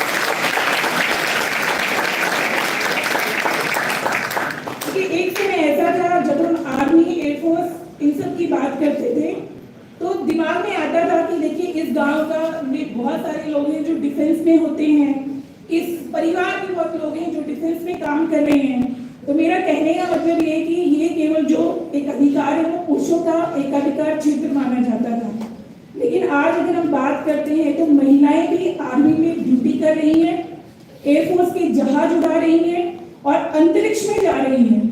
और इसके साथ साथ अब एक और ऐतिहासिक जो पहल हुई है, कृत्रिम फुट जिसको आप आर्टिफिशियल पैर कहते हैं, इनके द्वारा इनको पहनकर भी लोग एवरेस्ट फतेह करने का काम अगर किसने किया है तो उनमें महिलाएं भी शामिल हैं पुरुषों के साथ। लेकिन क्योंकि मैं महिला आयोग में काम करती हूँ तो मैं इस बात को भी मानती हूँ कि एक तरफ तो हम इन उपलब्धियों के आंकड़े को बताकर अपना माथा ऊंचा करते हैं, लेकिन दूसरी तरफ क्या हो रहा है, जो महिलाओं के साथ निरंतर अन्याय और उसमें से उपजी हुई उनकी पीड़ा जो निरंतर हमारा माथा शर्म के कारण नीचा कर रही है, ये कारण क्या है? ये कारण वही है कि हम जो हमारे परिवारों के संस्कार दिए हुए हैं, जो हम अपने घर में महिलाओं को बेटी, माँ, भाभी किसी भी रूप में देखते हैं, तो अगर हम सभी महिलाओं को उसी रूप में देखें तो मुझे लगता है कहीं ना कहीं हम उस पीड़ा को कम करने में या फिर उस प्रकार के अपराध जो लोग करते हैं उनको सजा दिलाने में सहायक सिद्ध हो सकते हैं। केवल भावनाएं महिलाओं के प्रति रखना, बाय जो आपने लिखा है ब्रेक द बायस, ये नहीं हो सकता। हम बार बार बोलते हैं कि महिलाएं पूजी जाती, भैया महिलाओं को पूजिए मत। महिलाओं को वो एक सम्मान देने की आवश्यकता है जो सम्मान आप अपने घर की महिलाओं के लिए बाकी समाज से चाहते हैं। जिस दिन सभी लोगों की सोच, इसमें एक ये भी माइंडसेट बना हुआ है कि महिलाओं को केवल पुरुष प्रताड़ित करते हैं, लेकिन ऐसा नहीं है।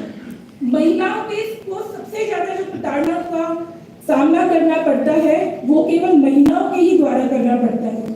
इस बात से शायद कुछ लोग मेरे एग्री होंगे, कुछ नहीं होंगे, लेकिन मैं अपनी कमीशन के माध्यम से आपको बता दूं, अगर हम जब देखते हैं सास और बहू का जो झगड़ा होता है तो बहू भी सास को मां मानने के लिए तैयार नहीं है और वहां से सास भी बहू को बेटी मानने के लिए तैयार नहीं है। बदलाव दोनों को समांतर रूप से चलाना होगा, क्योंकि महिलाओं के अंदर ऐसा एक गुण है कि जो अपने अंदर जैसे मौसम बदलता है वैसे वो जिस प्रकार का माहौल होता है वैसा वो बदलाव करने में सक्षम है। एक घर से जब वो दूसरे घर में जाती है तो वो उस बदलाव में एकदम ढल जाती है।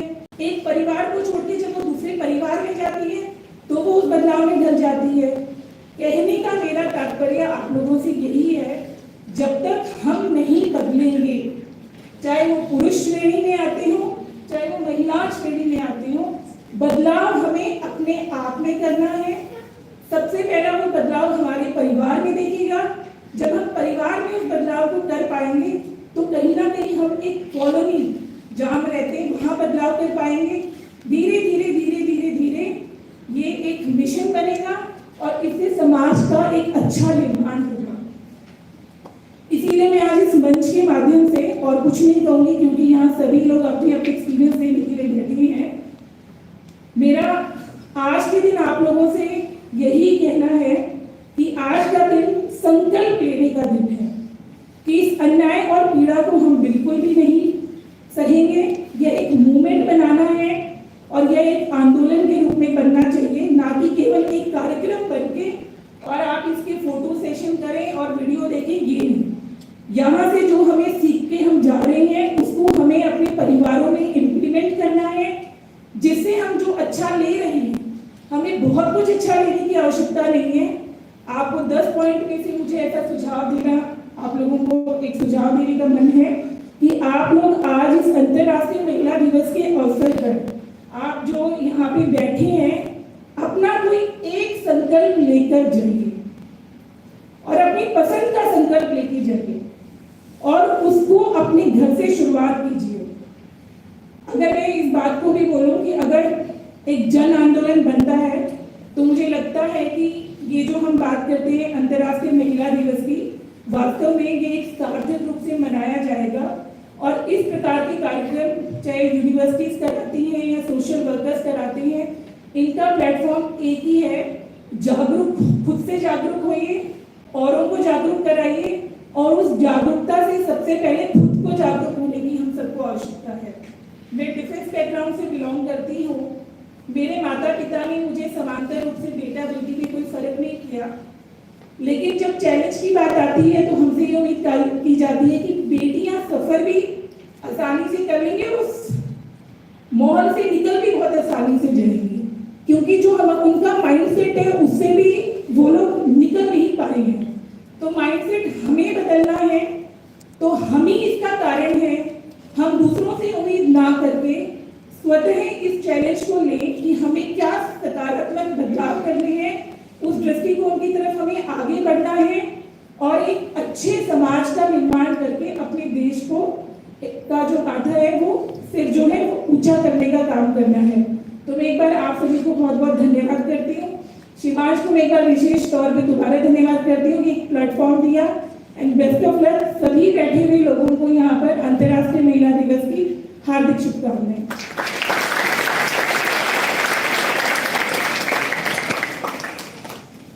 Thank you so much, ma'am.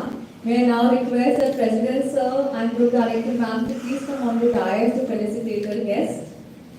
Ma'am.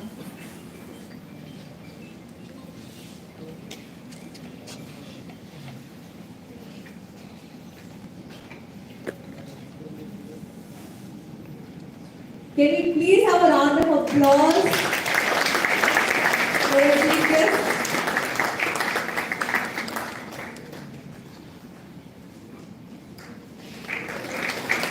Thank you so much, ma'am, for coming and making this event a success for all of us. Ma'am, Sushma ma'am, there's actually one award ceremony that we would like to you to give away the awards for. So it gives me immense pleasure to share that this week at Lloyd was celebrated to recognize the hard work and achievements of the females that we're so proud of. And we would now like to facilitate the achievers for this competition. So for the slogan competition, the second runner-up award goes to Rupal Verma from B Pharma. Rupal Verma. The first runner-up award goes to Deepika from NDA.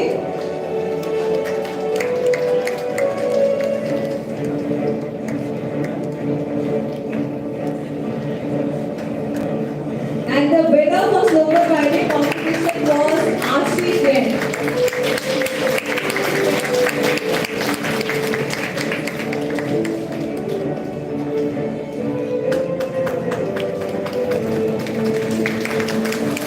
Okay, please have a round of applause for the winners.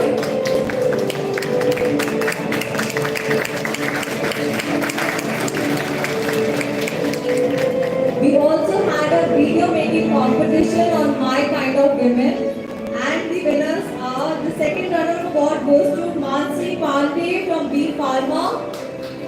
Mansi Pandey, please have you on stage. The first runner award goes to Yashmin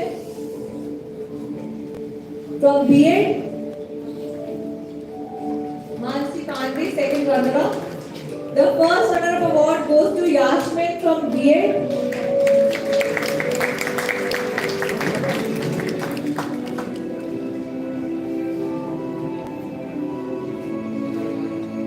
And the winner for the video making competition award goes to Karthik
meritorious students are requested to please come near the stage.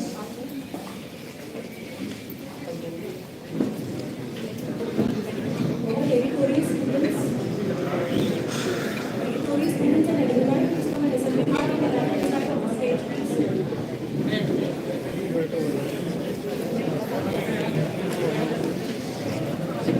So, ladies and gentlemen, the theme for the second panel discussion is different aspects of women's identity, the struggle of being a modern woman. May I request you all to please maintain the silence. Students, please maintain the decorum of the event.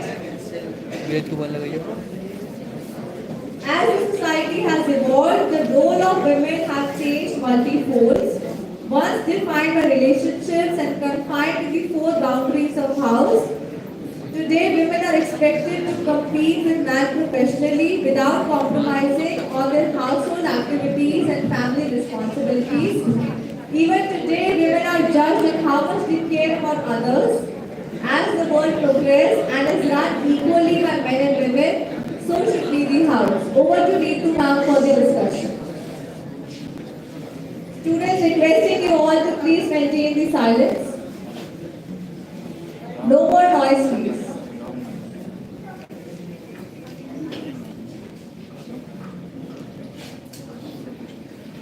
So students, we are going to start with the next session of the day. So we want silence from the students.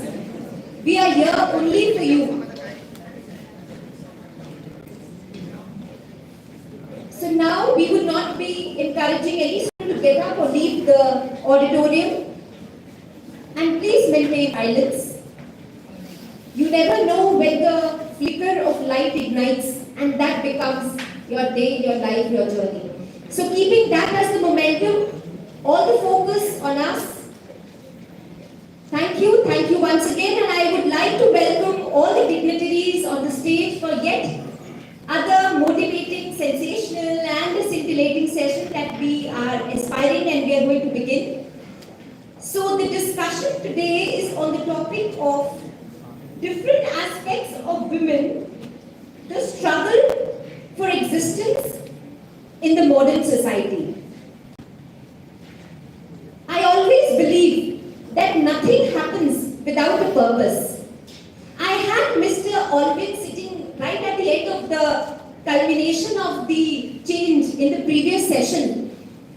And now I have Mr. Ajit, who will be the initiator of the change for the session here.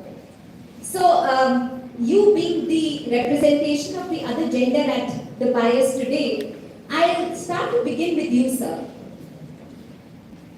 So my question would be a carryover question for all the dignitaries to take on from. We are what choices we make, and each of one of us who are sitting here, we are doing it out of some purpose in life, or for some maybe need, purpose, aspirational, from Maslow's all the needs, from the basic to the psychological needs. But the reason a woman chooses to move out of the house is her choice. And for her to take this choice at times is very difficult. To get our freedom is also very difficult. So the choices that we've made today, no matter whatever reasons that we had to move out and make this choice and be sitting and working in our own places, this choice was a very, very strategic and an important choice. So I would like to discuss on this panel what were your choices and what challenges did you have making these choices. And why are you happy to make these challenges today? I would like to know the choices that you made for yourself in terms of when you moved out of your house. The kind of challenges that you have to face to be able to continue with this choice. And what is the kind of ultimate feeling of self-success do you feel after making this choice? So I would like to start with Mr. Ajit. That is it right to give a woman the choice or the choices she makes, no matter good or bad, no matter it will be successful or not. So as a male or as the other gender in the society, how important is it to allow women to get these choices? And to rest of the dignitaries, for me the question is, how difficult was you to continue with this choice?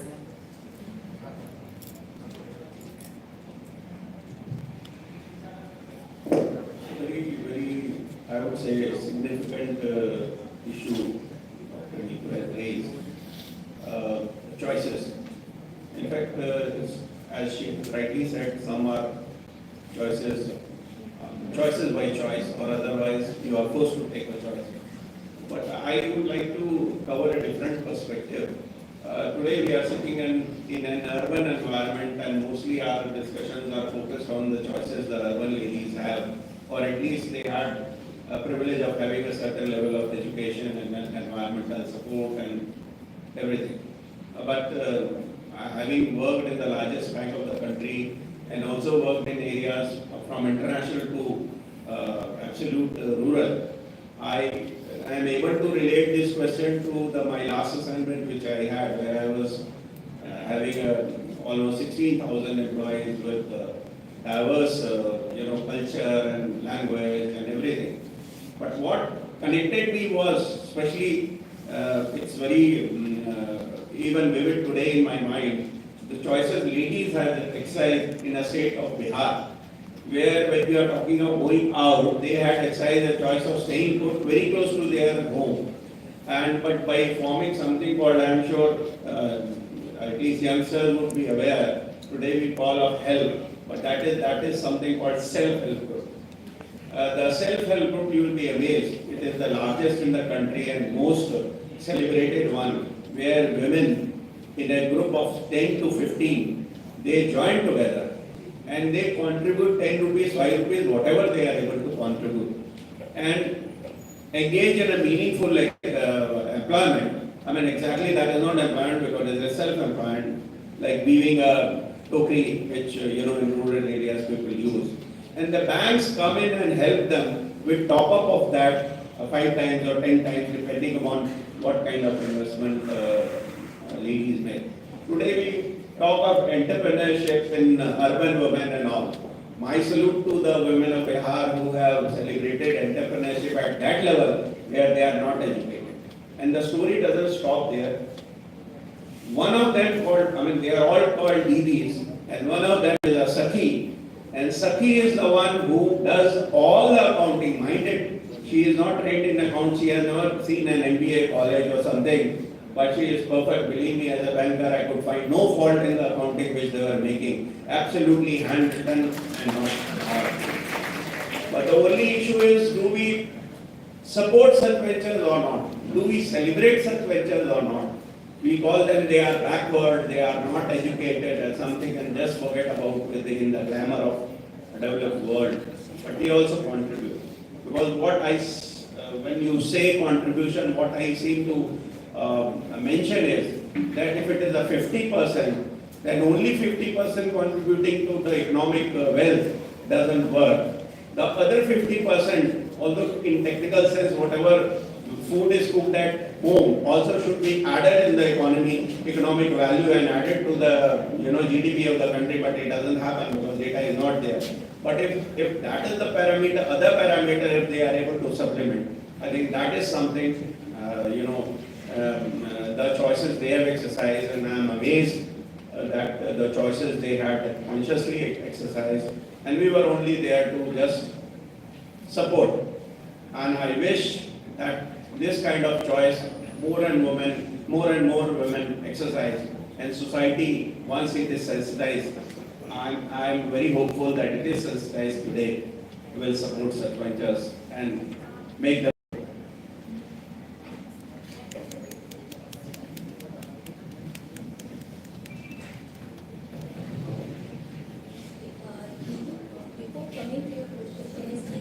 Please, ma'am, you're more than welcome. All the dignitaries, you're more than welcome. Your benign presence in itself is a learning for so many of us. Actually, first of all, I would like to congratulate Lloyd for having this kind of ceremony. And the most beautiful part of this ceremony was the felicitation which happened just now to these students. When a girl is coming out of home and she is maybe into the educational institution or the work, all she needs is encouragement. And this kind of felicitation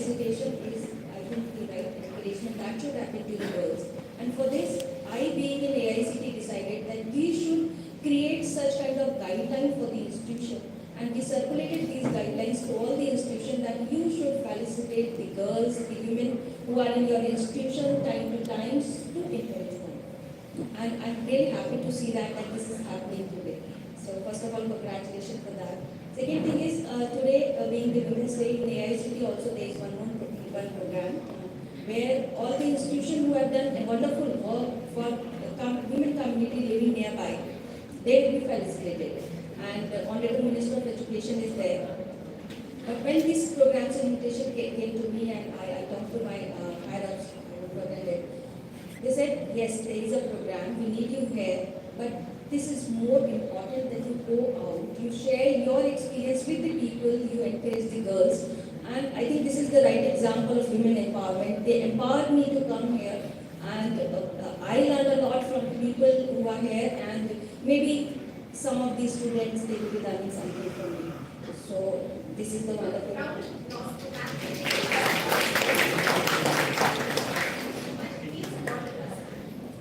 Thank you, Neetu. And now I'll be coming to your question, the kind of choices we made and challenges we faced while being here. And let me tell you, it starts from the home. And my parents always wanted that I should become a doctor, and because I was getting good grades in the school. So it was their choice that I should be either becoming a doctor or maybe IAS. So, but then challenges came because I belong to a small town, and opportunities were not there. So I had to come to a big town for this kind of coaching that is required. So it was easy to go there, but the most important thing which we need to do while we talk about the women empowerment is the safety. Because this is something where nobody would like to compromise, especially when it comes to parents, they will never compromise on this, and because of this, I had to lose various opportunities. But again, my choice was that I have to become independent, whatever happened. So, okay, I continued with the choice of my parents. Okay, this is not saying you should go there, you should do this. Accordingly, I kept on continuing. Only thing my choice was that I have to be independent. At the same time, there has to be a work-life balance. I never wanted that, okay, I want to become independent at the cost of my family, at the cost of my maybe future family. I always supported my family when it comes to my husband. My first job was in Delhi, but I got married and my husband was working in Jaipur. So I decided, okay, I'll leave my job, I'll be with him. So this is again my choice. I'm not saying that you all should do these kind of choices. This is my choice. I wanted that, okay, I'll support him, but I am capable. While being in Jaipur, I'll secure a better job. And this actually happened with me. So I was there in the government, but it was not a permanent job. Once I went to Jaipur, I got a good permanent job there. And my choices have always been a balance of work and my home. And again, my husband got promoted and shifted to Delhi, and I also wanted to be with him because, family is more important. My son will suffer if he is not with his father. So, okay, I again found an opportunity. I applied for a job here and I'm here today. So my choices are that, okay, I need to be empowered, I need to be independent, but at the same time, I want to be in rhythm with our society, our culture. Our culture says women is really, she is the most empowered teacher, and if we talk about the Indian culture, this is the only culture where so many goddesses are there. You won't find them anywhere else.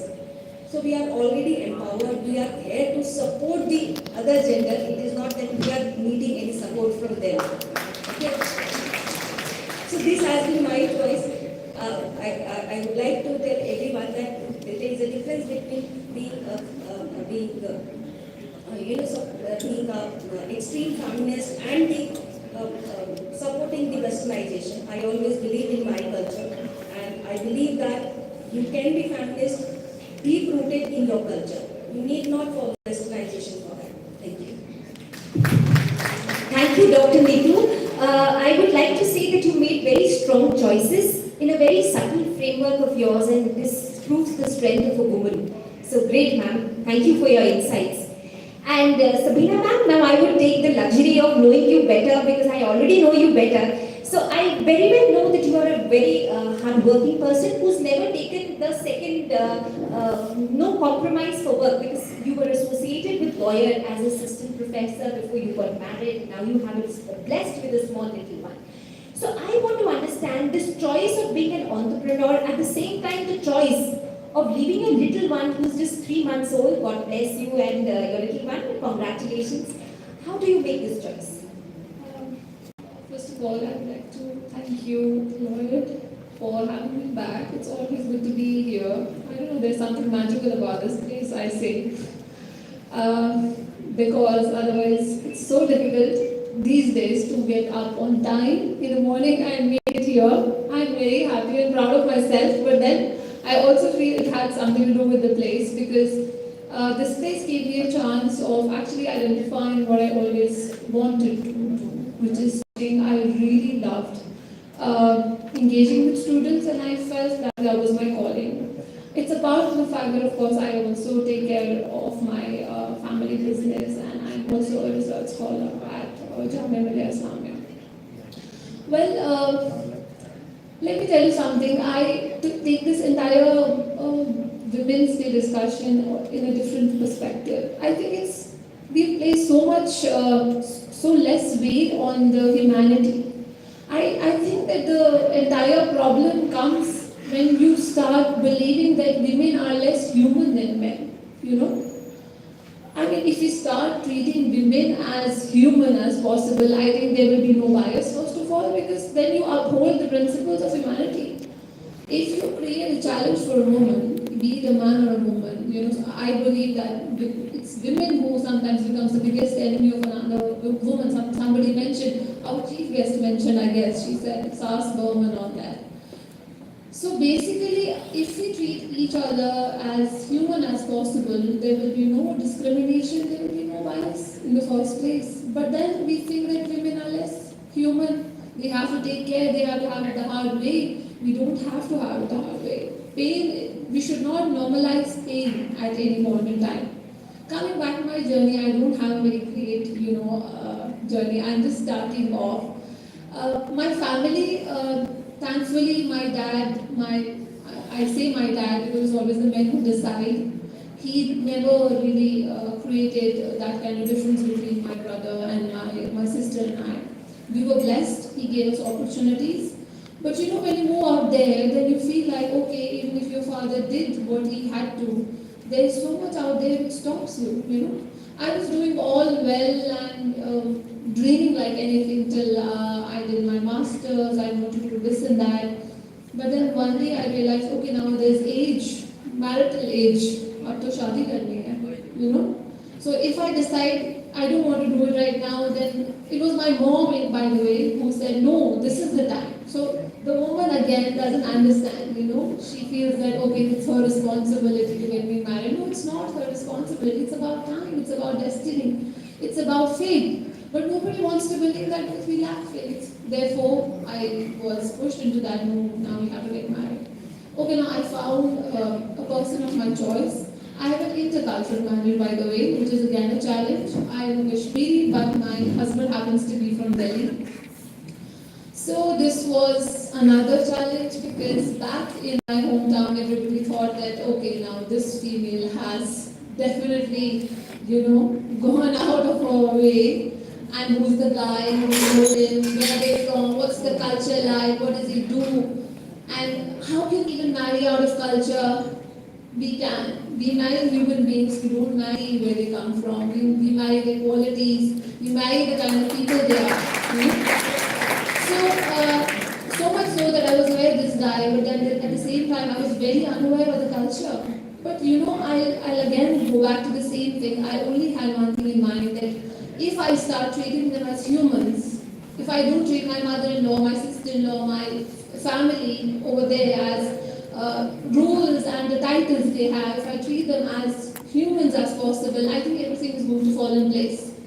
And trust me, I was lucky enough because they were also of the same opinion. They treat me as human as possible. So while I'm here today, my husband drove me. He's carrying my 3-month-old outside, making him laugh and cry, I don't know what. But it was he who actually motivated me. He said, no, you should go back. And so therefore, it's actually us who create challenges for our own selves because we don't understand our words. We have to convince the other people of the fact that let's be human. We don't have to tell them that, okay, we are women, we need rights. Nobody has to give us rights. We have them already. Nobody has to allow us anywhere because they are not in that position, It is because the kind of opportunities my husband has, he should understand himself that she is also human, she has capabilities, she's talented, she should go out there as well.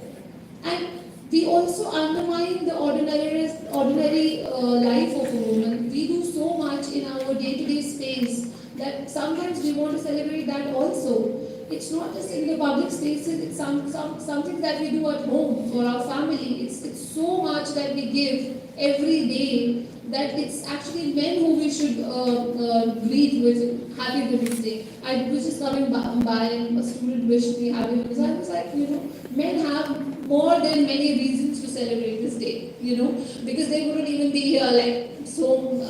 The guys sitting here, probably your mother has fed you in the morning and that's how you're here. And your sister must have done something for you here and there so that you're here. So it's like men have to start celebrating this idea because it's the women who actually support, who actually sustain you so much so that you are where you are today. So happy Women's Day to all the men sitting here, I would say that. Thank you so much.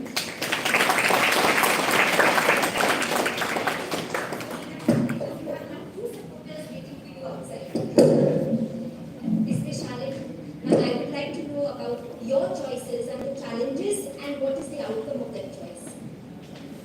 Okay, I'll actually take this in 2 steps. So first of all, thank you so much for inviting me here. I think there's such wonderful women here and such encouraging stories. Even I'm getting a lot inspired by them. So thank you so much.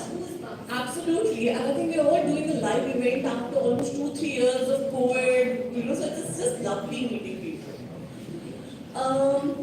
So the first part of what I would like to say is a little bit about myself. So I'm a classic career transition case.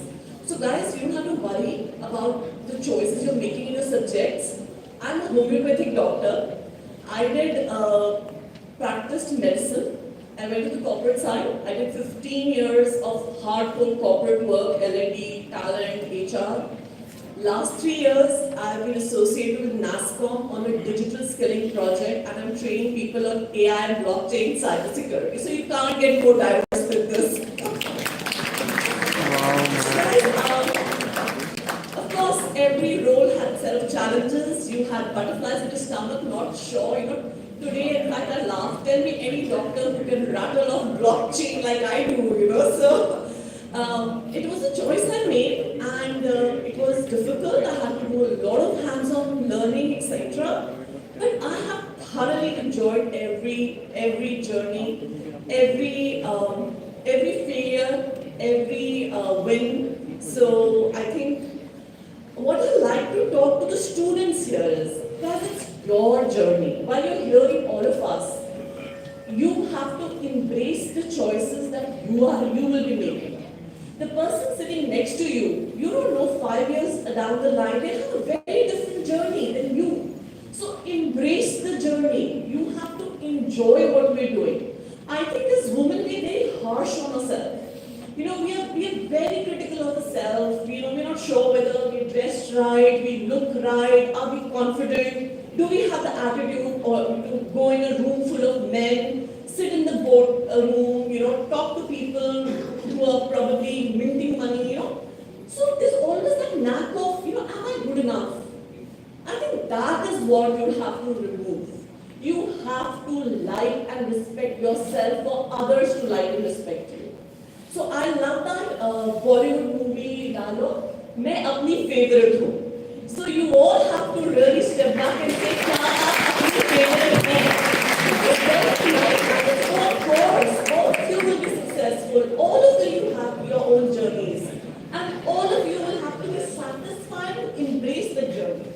So guys, it is a competitive world, but there is a place here for everybody. Be informed, be aware, make informed choices. Today you have a global platform, right? You know what's happening in other countries. You can you can connect with people which we never had access to. So this generation has its own set of challenges, cyberbullying, social media, etc. But you also have opportunities here that if you want, you can really make use of. So my only two-bit will be, guys, be informed, be aware. Okay, technology is taking the world by storm. The jobs that exist now will not be there in 5 years. You'll have completely set of new jobs. Are you prepared for that? Do you keep yourself abreast with all the changes? What is AI doing to the world? What is happening in cryptocurrency law that the government passed, right? What is it all about? How the, so just keep yourself informed and make sure you're financially independent, you're taking your own decisions, and you're embracing your decisions. So that's all I like to say, but enjoy the journey, guys. It's, there is a place for everybody in this world, and I'm sure all of you do great. Thank you. Truly, ma'am, Ms. Vaishali, you celebrated what you talked, and that's the beauty of the womanhood you celebrate. Thank you so much. Dr. Mohana, now I have intervened in between to maybe re-fabricate my question. First, of course, choice was an important decision. I would like to know about choice and the challenges that you had in being able to cater to this choice. Also, you are from a profession of a doctor who's a dermatologist. For you, you've been handling many of the frills or maybe the biases of women who may not be so outwardly, or what we say is beauty skimming. So I want to understand the paraphernalia of how much a woman focuses on her external beauty, and you as a woman have to be able to handle the other woman's, I would like to say, the inferiority, whatever I would like to say, when it could be a fill for somebody to be able to manage outward beauty. So I'm sorry I'm not able to express my dilemma, but I'm sure with the kind of experiences you face handling the beauty assets of women, how challenging you as a woman to be able to handle the other woman's, I don't know. So if you could highlight on that. Yeah. Thank you for the question. First of all, I would like to congratulate everybody for assembling here to celebrate International Women's Day. And it is an honor to be invited here to speak amongst such esteemed and experienced panelists. Choices, challenges, and how I deal with what is thrown at me in terms of gender biases and gender roles, and how a woman wants to really fit into what is expected of her. I would first of all like to get all of you to have an insight into medical education and hospital industry. I'm fortunate to be part of that profession which is equally driven by women as it is by men. At the expense of sounding vain, I have not experienced a lot of gender discrimination in the professional front. As long as you're good at what you do, as long as you're working hard, as long as you don't go lax, as long as you don't want to take the privilege of being a woman and justifying slowing down a little, you are you're treated almost equally. At 2 in the night, we've had ward duties, we've given CPRs, and we've put rice tube, and it was never, the patient or the attendant or the nursing staff has never looked up to a male doctor more than they have looked up to a female doctor. So I'm glad to be of that, in that field where more or less we have been equal. Of course, there have been little nuances, a little funny instances where I may be the head of the department, I will not name, say, my professor is the head of the department, but the patient will refer to her as Sister G, a nurse, whereas even a male orderly or a male subordinate staff will be invariably referred to as Dr. बता दीजिए क्या करें. So those gender roles maybe they're in the masses, but in the professional field, from peer doctors who are males, from my professors who are both males and females, I do not think I have had any less of an opportunity to perform, to present my skill, to do research, to treat patients, etc. So I am fortunate to have belonged to that field. So challenges which we face when we are privileged, when our parents are supporting us and we are given all the opportunities. I can do whatever amount of coaching I want to do. I can study as much as I want to. I can buy as many books as I want to. When I'm privileged, there is an inherent pressure you have on yourself to prove. You don't want to come across as lax. You don't want to come across as complacent. You heavy is the head that holds the crown. We have to, there's a constant pressure on self. We do sometimes treat ourselves harshly than we should to perform, to outperform. We are our own competitors. So I think the challenge is, am I doing good enough? Am I justifying the kind of opportunities I have got? Am I utilizing them? I hope nobody at the corner would ever say, oh, if it was a man, he would have done better, you know? I mean, oh, she has, so that is one thing, to always try to, in a very, I don't want to prove it to anybody, but it's a self, it comes from within, it's endogenous, where I want to never be, another woman should not be given this and this opportunity, simply because I could not do well using those opportunities which I got. So that is, I think, the only subtle challenge, mostly from within. The choices. So a little bit about myself. 15 or 16 years back, I entered into MBBS. I was a gold medalist in school,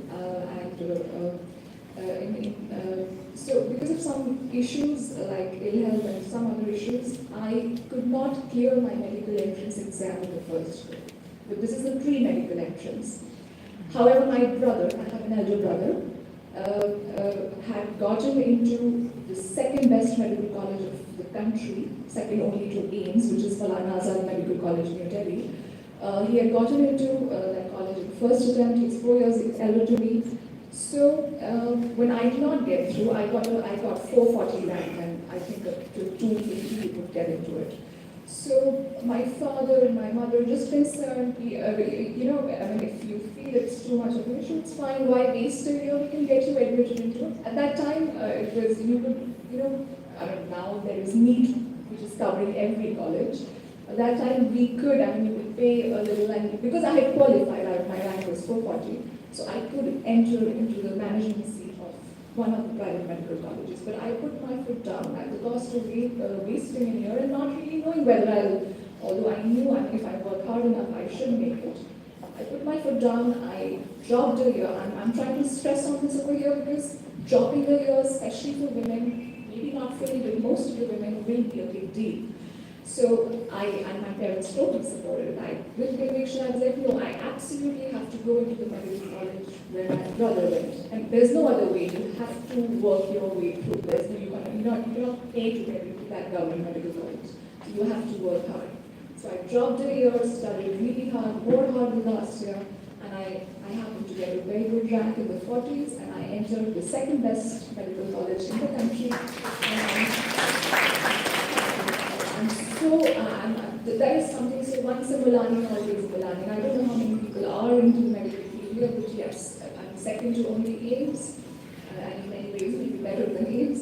So yes, so I got into it, and I'm so happy I made that choice of dropping a year, sitting at home, answering to maybe relatives, if not my parents, that what is she doing, why she could have easily got into a management quota seat, and all of that. So yes, that was the first little drastic choice maybe that I made, contrary to the traditional choice. Now, of course, continued medical education is the other choice. So I have an established practice now. I see more than 50 patients daily. Leaving that practice and going abroad, although I've done my MD and I can just keep on practicing now. I choose to leave my practice, stall it for some days at the inconvenience of my patients, and go and keep on updating myself to what is happening around the world. There is immense progress that medical field has made. Women are, and men alike are doing amazing, huge surgeries, and they are treating big cancers. We are developing so many good modalities of treatment, and women and men are equal part to this. So continued medical education, and even though I already have what is required to have a good practice, I still make that choice to continuously upgrade myself so that I can bring the best to my patients in this part of the country, so that patients can be treated. And dermatology is not just skin and beauty related. We have such amazing clinical dermatology cases which are life-threatening in some cases, such severe drug reactions. We see all sorts of patients. So yes, to bring good technology, good knowledge, and treat my patients over here, that is an active choice I make, which I can choose to do without, which I would want to be known as somebody who can treat even the rarest of diseases, and that is what really drives me. So challenges, choices, and what was the third thing you wanted to discuss? Yes, the patients who come to me. So this is very, very insightful. You know, this might be a little strange for all of you here. When I was in medical college, when I was a gynecology intern, a woman with hemoglobin 4, and you should know hemoglobin 4 and 3 can put your heart under stress and you can go into heart failure. She's 38 weeks pregnant, half the head of the baby is already out of the passage, and she's 4 hemoglobin, and the relatives are not even interested to donate blood. They do not know how you have to arrange it, they do not care. I'm not saying everybody is like this, of course there's no absolute, but a large population is still very adverse to blood donation. And you know, if a woman already has 4 kids and now just wants the doctor to ligate her tubes because she does not want to get pregnant anymore, she cannot make that choice. Her mother-in-law and her husband will take that decision. So I think the issue I see when I deal with masses in general is that women are still not able to make choices of their own health. I will ask my husband and tell you, I will, if that the surgery is needed, you have a little small skin cancer, you have to size it. So the doctor is informing the patient, she's like, okay, so I'll ask my husband and I'll let you know. So, you know, so that decision-taking capacity is still lacking. I'm talking about very specific fields like medical, health access.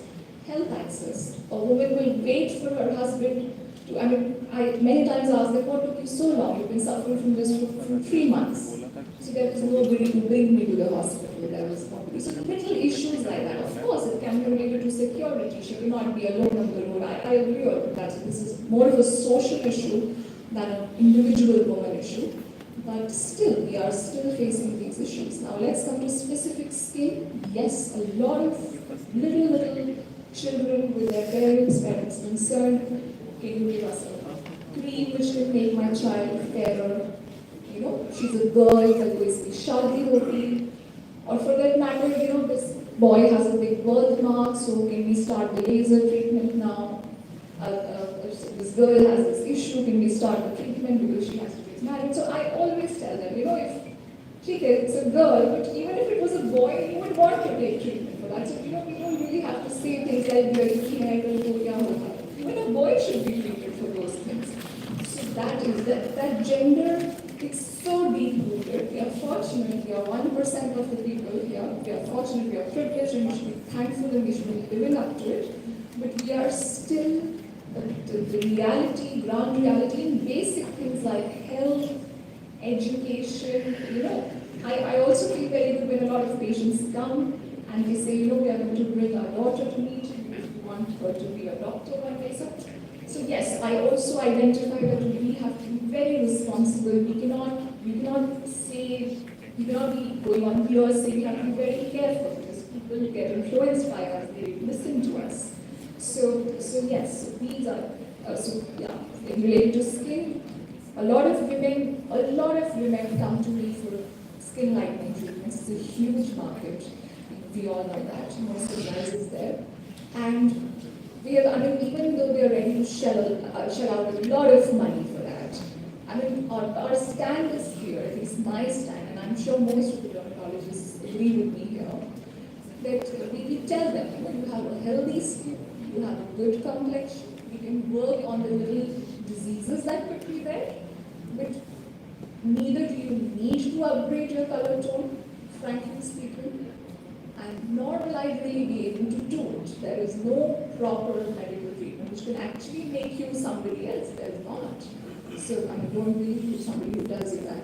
So yes, it is a huge market. It is sad, but I cannot just behave oddly in front of them. I have to talk to them in their tone. I should tell them that I'm with them. I'm on their side.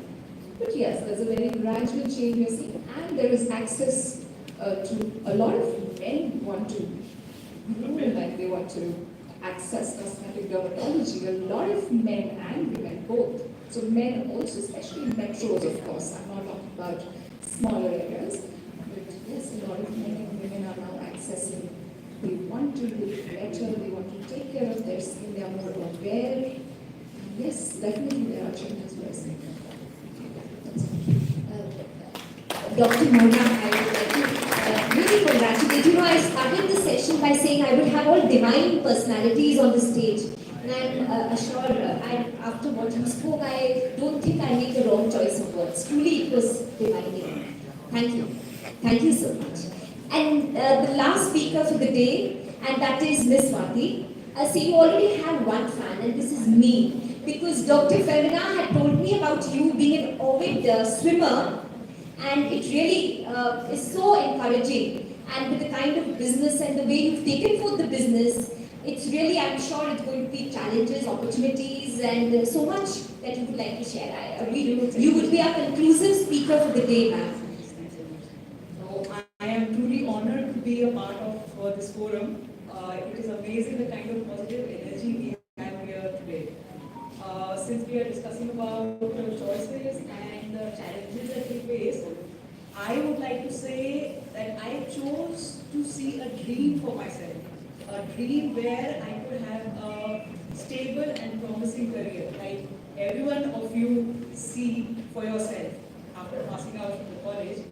And my passion for travel and identifying unexplored destinations, especially in the hills, gave birth to my first venture in adventure tourism for school children, and which was 23 years ago. And I knew it was going to be very, very challenging for me. Also, there's going to be very tough competition in the market. But my family was very supportive, and my father was my unconditional support and mentor. Several months of planning went into starting that venture, and slowly we did all the tie-ups. It was a very, very slow uphill journey, and with dedication, a lot of hard work, and a team of very dedicated co-workers, I was able to kickstart the venture, and success came. It was going very well until pandemic struck 2 years ago, and the tourism industry came to a crushing, grinding halt, and I was back to square one. Now I could have chosen to slip into despair and wait for the industry to revive. Maybe how much it would have revived, no one knew.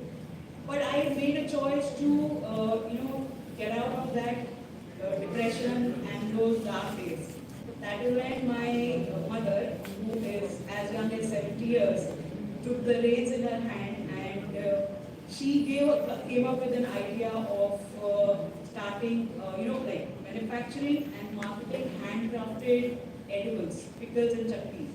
It was her expertise of 30 years of her recipes, and we started that venture 1.5 years ago, and we did well. We have done a lot of tie-ups with distributors, with a lot of stores here. Things look only promising and very positive for them.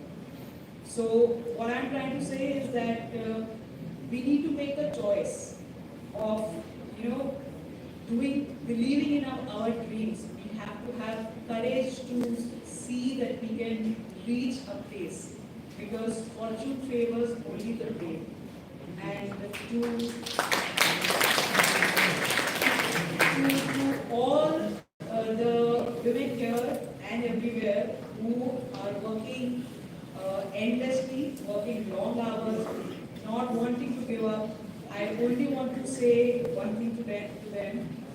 Work to grow, to be challenged, to make a place for yourself, and to leave an impact on the society.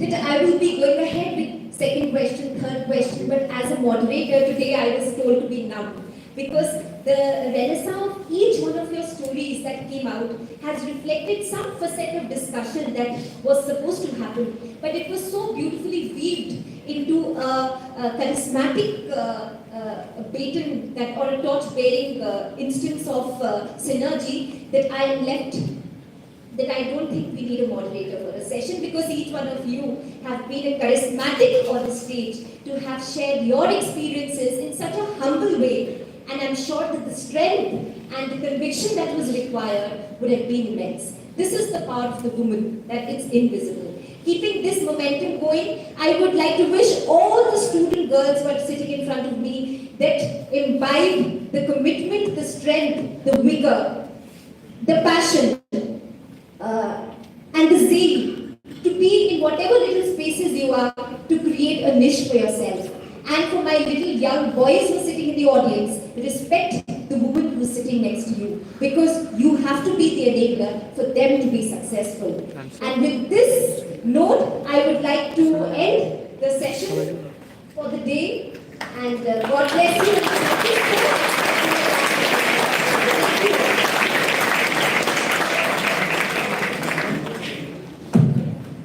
Thank you so much to all the panelists and our moderator. I think our idea of bringing a diverse profile on the stage was fulfilled, because they shared the insights from the different industries and different experience on both personal and professional level.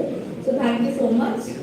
May I now request the Director of Lloyd Business School, Mr. Ashok Tiwari, to please come on the dais to felicitate our guests with a memento.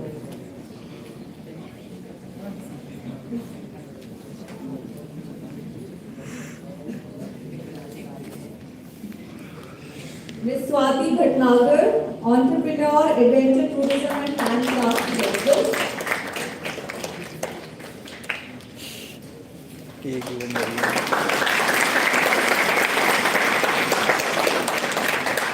Dr. Mona Chauhan, Dermatologist and Cosmetic Surgeon, Prakash Hospital.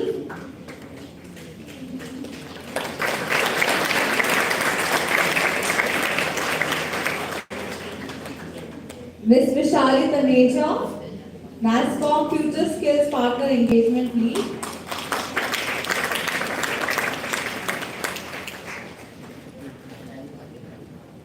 Ms. Sabina Yusuf, Managing Partner, Pashmina Cottage Emporium.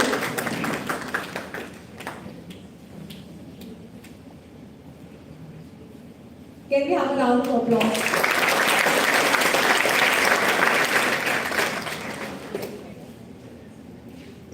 Dr. Neetu, Deputy Director, All India Council for Technical Education, AICTE. Can we have a round of applause?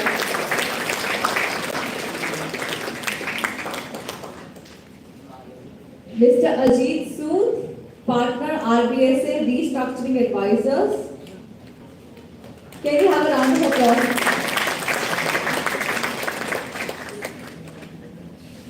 Thank you to all the panelists for having taken time out from the hectic schedule and making this event special for all of us. May I request the group director to please join for a group photograph? So,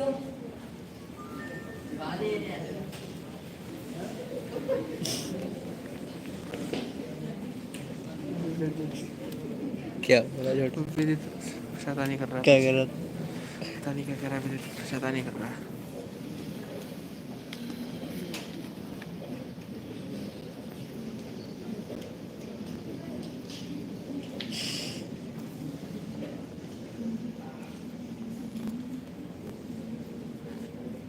we have a round of applause for the family?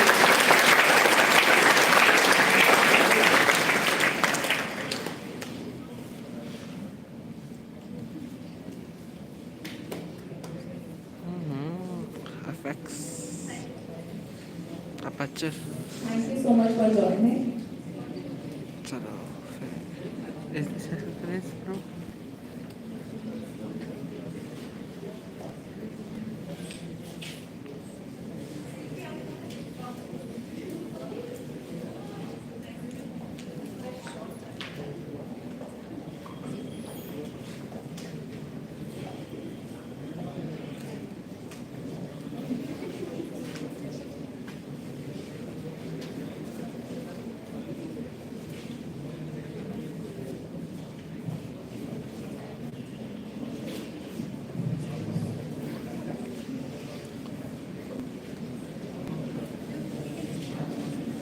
I now take the privilege of introducing our chief guest, formerly Guru Praketa Ji. A guru to many, living life in a divine and spiritual life, has uplifted and enlightened many. With her blessings, Lloyd has progressed and flourished since the last 2 decades. Praketa Ji was born and brought up in Bandra, Mumbai. Her mother was an enlightened soul who spent countless hours in meditation.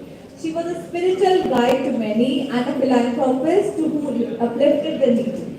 Praketa Ji was slowly drawn towards her mother's spirituality and mastered the Bhagavad Gita sitting at her lotus feet.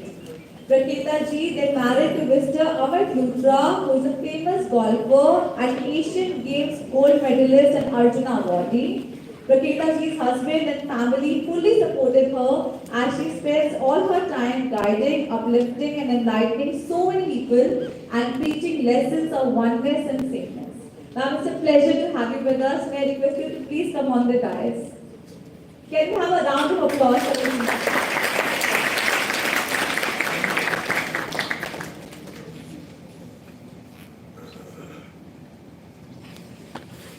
Thank you, everybody. We've met before, you remember? Or many of you must be not there. I'm going to talk to you a little bit about a woman which I admire, and she turned every negativity into positivity.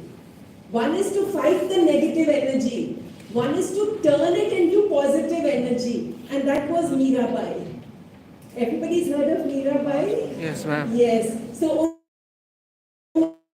very little she made her choice that I want to reach my Krishna consciousness. I want to reach the supreme-most state of existence. She was very little and she started meditating. She started devotion and she met many enlightened souls on her journey. And then she got married. Her husband was very, very supportive, but he passed away very quickly in the war. And while he was dying, he said to her, Meera, show me Krishna. And Meera said, I can't show you Krishna, you have to call him from the core of your heart. And the Raja looked into her eyes and he saw Krishna there and he passed away. Now Meera's brother-in-law who became the king, he was very negative towards her. Now Meera broke the bias. He was very negative towards her. So Meera never let that affect her. She had great positive energy in her heart, and the Rana sent her a bowl of poison. But Meera said, this is Amrit. This has come to me from Krishna, it cannot harm me. Dear friends, when you become so positive, nothing in the outside environment can harm you. You will only grow and grow and grow and grow. And Meera drank that poison and said, this is the nectar from my Krishna, and it turned to nectar. The Rana did not stop there. He sent a lion, a hungry lion into her room. Mirabai said, oh Narsingh Avatar, today you have come to give me darshan. And she put the garland around him and that lion bowed down before her and left.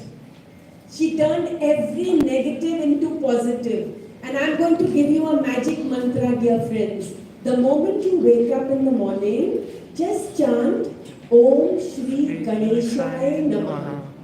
It's magical. It's magical. Just the moment you wake up. you know, we are living in an age of negativity, right? We are surrounded by Kalyug, and you have to be your own protection. Nobody can protect you. The kind of diseases we are facing, the kind of negativity we are facing, we have to enforce ourselves with positive energy. And this is the mantra for Kalyug, Om Shri Ganeshaya Namaha. All of you, the moment you wake up, just chant 3 times or 5 times or 11 times, how many ever you feel like, and you will be charged to face all the obstacles in your life. They will become stepping stones. And if someone chooses to throw bricks at you, you will make that into stepping stones and climb higher and higher and higher and higher. My soul sister Valia is going to sing a little bhajan, just 4 lines, okay? And that will show you how to evolve yourself. We can all evolve ourselves. If Mirabai in such negative environment can find her whole positive energy, you know, then the Rana threw her out of the kingdom. So she went to Vrindavan, then she went to Dwarka. Over there she remained in devotion and kept uplifting everybody. Now the Rana's state became full of misery. There was famine there was no water to drink, there was no food to eat. All the saints said, you turned out Mirabai, such a pure soul. That is why you're facing this pain and suffering today. Go get her back. And the Rana sent 100 Brahmins to her and said, get her back anyhow. Meera said, I have gone very far ahead. Now it's time for me to come into my Krishna consciousness. However, let me go and ask my Krishna. She entered into the temple and she merged with Krishna. Her dupatta was found hanging with Krishna in Dwarka, and she merged and became one into him. So she achieved her higher consciousness, her Krishna consciousness, by completely surrendering to the positive energy. I bow down to the positive energy in all of you. We are all little droplets of light.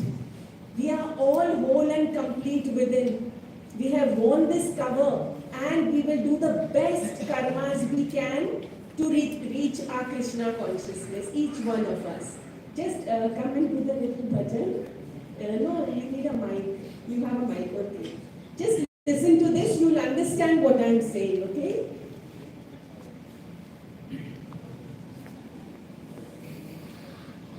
You remember the mantra I gave you? Om Shri Ganeshaya Namaha. For everybody, okay? Remover of obstacles, Ganesha. Remover of obstacles. Dear child of an energy divine, do journey on a pathway sublime. You're a being that's filled with virtue and a truth that forever does shine.